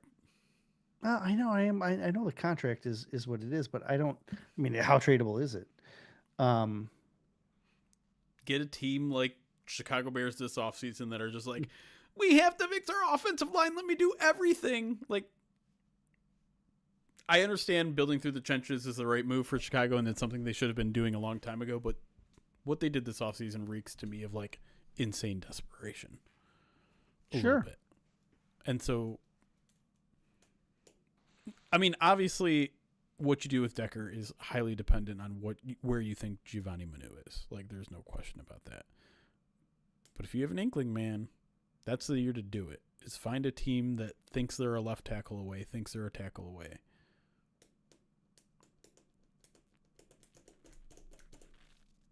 I'm looking at the top guys that would have trade value. Yeah. I'm trying to figure out which one. Yeah, we talked about it a little, be kick puncher. Offensive line concerns. I think there's reason to be a little concerned for where it is right now, but it could also look a lot different in 2 months. Yeah, Texans. I think the Lions in 2 years might have enough depth to be more aggressive in trading people. You know what I mean? Like they might have like right now I still think as good as their roster is, the depth behind them is not like at a spot where they're ready to like just like step up and immediately replace. You know what I mean? Um I think if you add 14 more, 15 more draft picks, you're in a better spot. Right now I just feel like they're not in a position where they're like I can afford to trade away my Pro Bowl left tackle because Yeah. like that would terrify me if they traded him away this, without having Well, somebody. And I know right. Manu, you Right. caveated that with Manu, but That's the key, right? Like they got to have a young guy ready to come up behind them for this to work. And that I wanted to lead that into our next question. Dang it, it's gone. Someone was asking about can we admit last year that last year's draft class was they didn't use the word risky, was a test, a something like that, like a little an experiment. Last year's draft was an experiment, taking a bunch of the Terrion class. yeah. I'm not sure I follow. Well, you took a Meaning what? developmental tackle. You took a safety that you're playing at running back. Well, they've done that in the years past as well. They at least tend to take one kind of risky guy, and I think they drafted Vaki knowing that he was going to be primarily a special teamer, right? Sure. I think the Manu one is certainly a risk. The year before that, they took Martin. The year before that, they took Colby. Year before that, they took Derek Barnes. You put Barnes into that same equation. Barnes was an edge rusher that switched to middle linebacker that they traded up to in the fourth round to get. Like that's matches, like we're talking about day three guys that they kind of took risks on. Like I'd say they took a risk more on Barnes. Conversation. Well, I don't think he was as established. I think they believed he needed time to Yeah. Derek Barnes didn't walk into that bad 220. You're not talking I mean, about that bad 2021 roster didn't feature Derek Barnes, and it was bad. He had a year of experience at linebacker. He wasn't coming from a One. small school. Right. But he still didn't play because he wasn't ready. But I think it's fair to look at these bigger swings that he's made and wonder if those have been mistakes. I think that's just his nature, right? Like, he's not infallible. But his nature can be wrong. Well, but like also expecting him to hit to be on 100% is also not realistic, but right? So can we say that maybe there's at least a little bit of a pattern developing? Like every single guy you mentioned, Broderick Martin, Colby Sorsdal, Hendon Hooker, developmental guy. Yeah, if you want to talk about like third round and beyond, like Amon-Ra St. Brown, Kirby Joseph, right? Like these are guys that panned out that maybe you can't just say because they were picked in day 3 or beyond they were a risk. No, I'm talking about guys that were specifically clear risks with their game involved, whether it's small school, positional change. My point was he takes a risk once a year. Was my point, and maybe last year he took 2, but I don't think Vaki was a risk because again they thought he was the best special teamer in the draft. They drafted him to play special teams. He's playing special teams. The fact that he can also play running back was like just a perk. Right. Like he's with Craig Reynolds back, he's going to be RB4 again, and that's fine, and he's fine with that. Like he knows he's a ways away. Like, but he also knows he's a stud special teamer and is going to be. How many guys are tackling 2 people at the same time? Like just.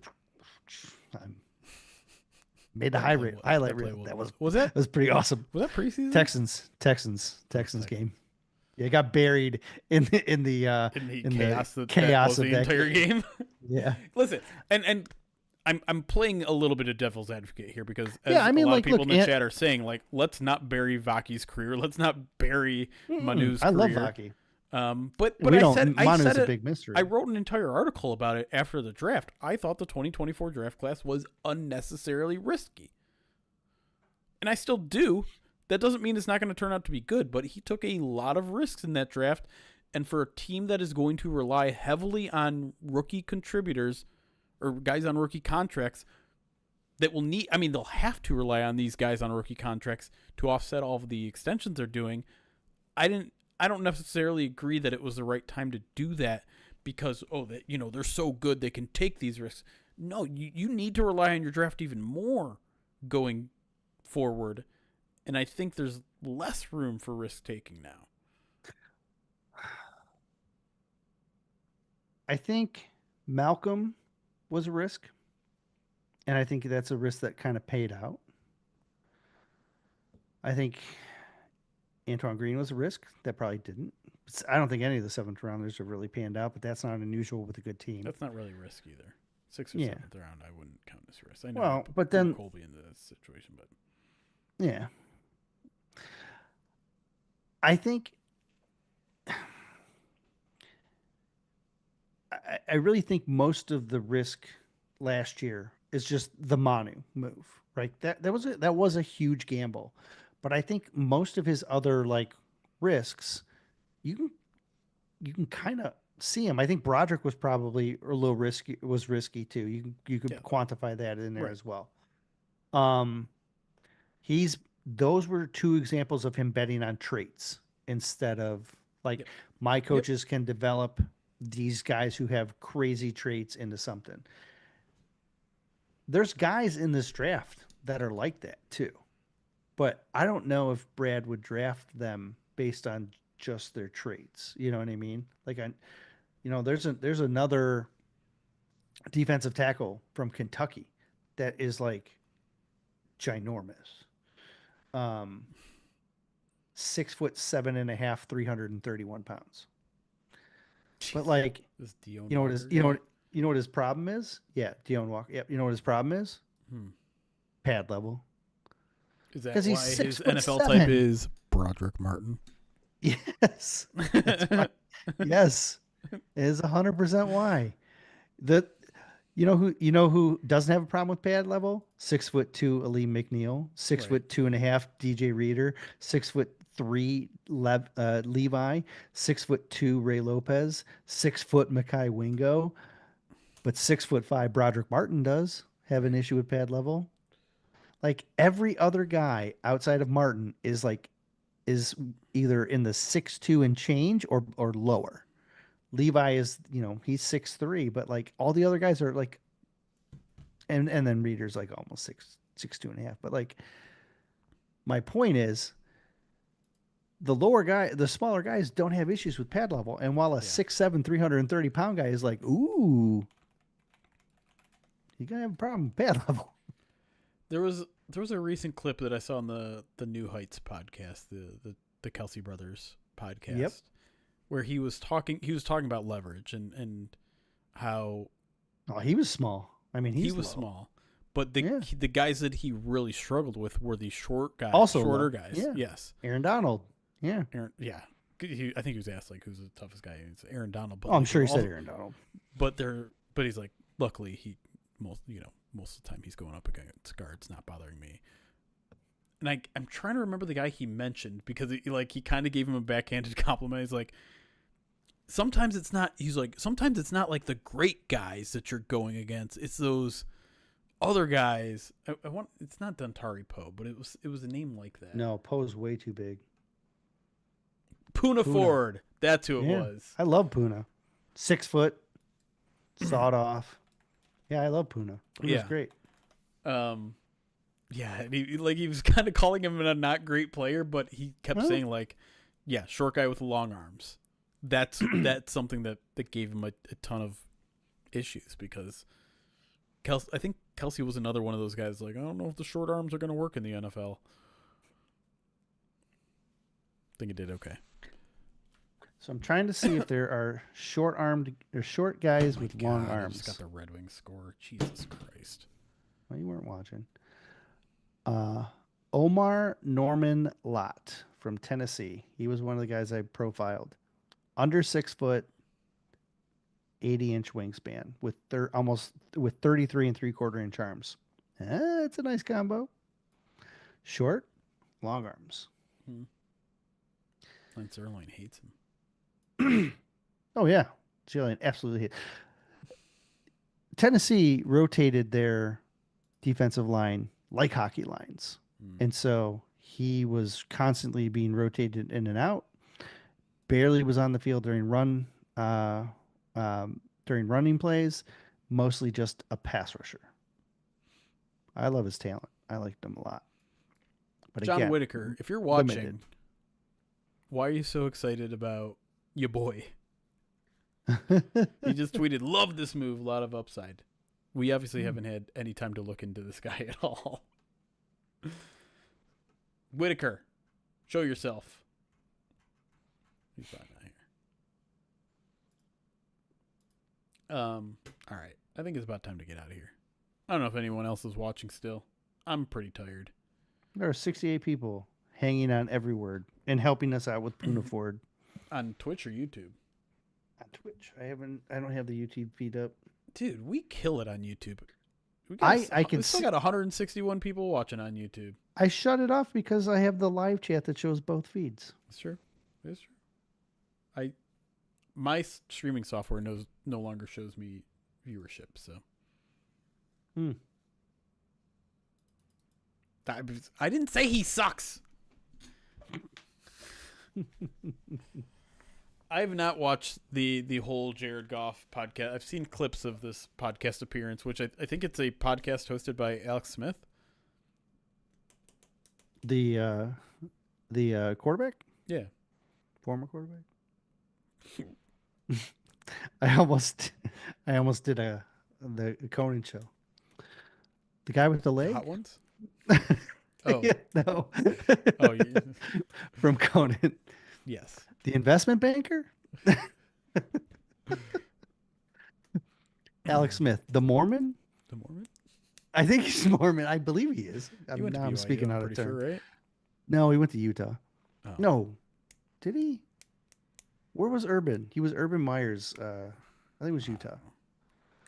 Now I'm gonna do we just assume everyone in Utah is Mormon? No, I thought I saw status? No, I thought I saw something about it, but I It's his brother Joseph. That is a fantastic joke. KJ. That's a safe assumption. Yeah, with Utah. Okay. Now I'm gonna look up it if they have it. Joseph Smith. That's a good joke. Yeah, I sometimes go down the Conan binge route too. All of when Conan used to do all the what do you call him when he leaves the studio, the let's cut to this video of me doing whatever. They're like externals or remotes. When he does the remotes. Okay. The best. The Schlansky videos are good too. My eyes are like Brett Whitefield, 15 months subscribed to the channel, says, "Whew, let's go."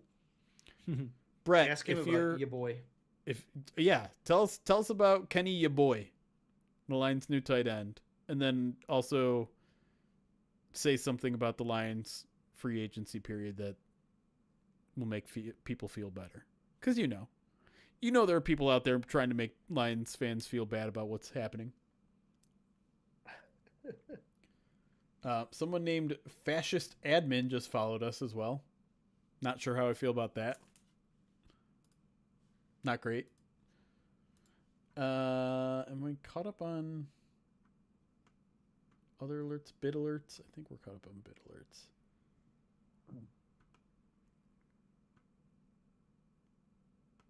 Yeah. Okay. We're caught up on everything, so maybe we just get out of here. We have gained... Oh, never mind. I was going to say we gained 9 followers. Now we're YouTube? Down to just... No, I told you I closed YouTube. I got Twitch open. Why are you getting... Back up to 68. Followers? People are coming in. When you say followers, you mean viewers. Viewers. Gosh, sorry. Primarily special teams guy. Great special team player. Okay. Mm-hmm. Loading up on those guys. Okay. I do feel like I fell asleep. I haven't really had dinner yet, and I'm usually kind of close to bed by 10 o'clock, which is why I missed the Grant Stewart signing. I don't know. Which one? Was it Grant Stewart? Lopez. Yeah. My schedule this week has been rough. Yeah. I've been all over the map.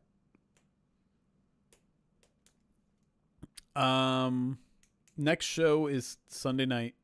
I have not finalized that completely, so not 100%, but most likely Sunday night. It'll be a main POD cast recapping each and every move or non-move or loss addition, all that fun stuff. And then hopefully we'll be back middle of the week next week. Oh, Sunday night. That's right. The Lions have done very well in free agency. They upgraded at corner and paid $4 million less a year. They paid $2 million less a year. They upgraded. They signed Levi and they signed Levi and Davenport for under $10 million. True. If they both give you half a season, that is deal. They also have a lot of talent come back that we did not even know we missed. Like Commish. Oh, Commish isn't re-signed.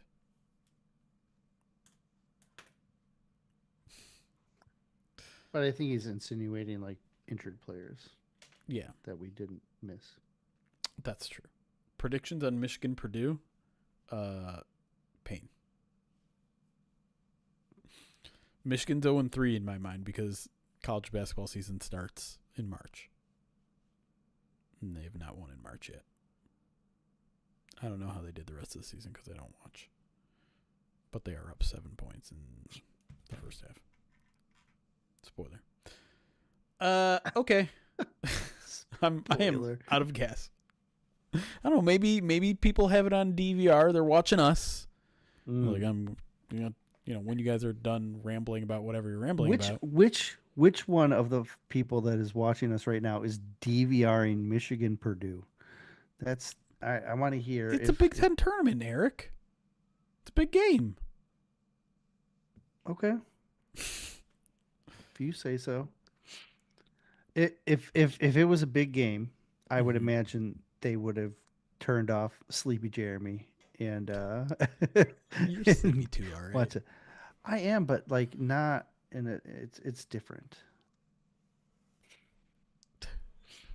Yeah, you can make fun of me. You won't make fun of I'm yourself. watching important stuff.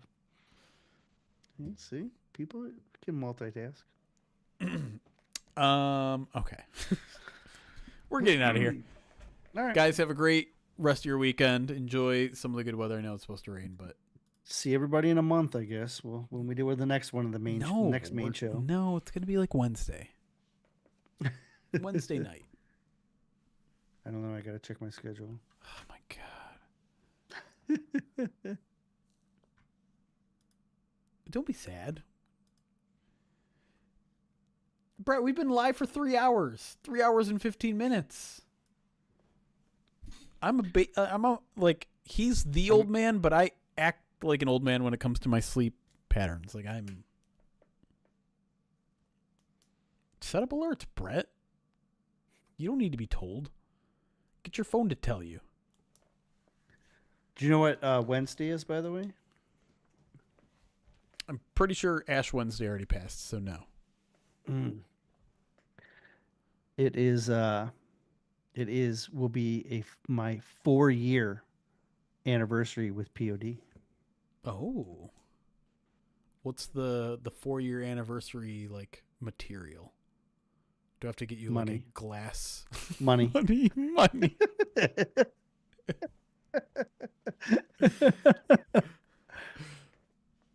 Yep. Wow, Jeremy is a bad boss for not knowing that. There's no way he would know that. Eggs, lingerie, eggs. I'll just come to your house with a dozen eggs. That is pretty cool, though. Yeah, it's crazy. Yeah. I thought about it when I noticed my article count growing rapidly this past couple of weeks, and I was like, oh my gosh. How are you even? I don't even know how to look up article count, and I don't want to because it's going to be very depressing. It's very easy. It tells you. What? Like when you're in chorus and you click the show my articles, the upper left hand corner it will show you. I've never. You know how to clicked do on a that? Show my articles button. Dude, how do you? That's how I repeat half my stories. Is I have to go back and like find. Yeah. I can tell you do that because I always have to change your search title because it's always the same search title as 3 articles ago. Wow. Here's a grades article on your boy, but the search title is what I think about DJ Reed in the cornerback room. Yeah, I forget to change that. It's okay. It's why we edit each other. We know what we forget to do. Mm-hmm. And you incorrectly take away all my commas. All right. Enough insider bicker between me and Eric. We're going to get out of here. See you guys in 48-ish hours for the main POD cast. Oh. Yeah, I'm throwing main in front of that now, too. Which way do you spell it, though? You'll never know. You're not part of that show. Yeah.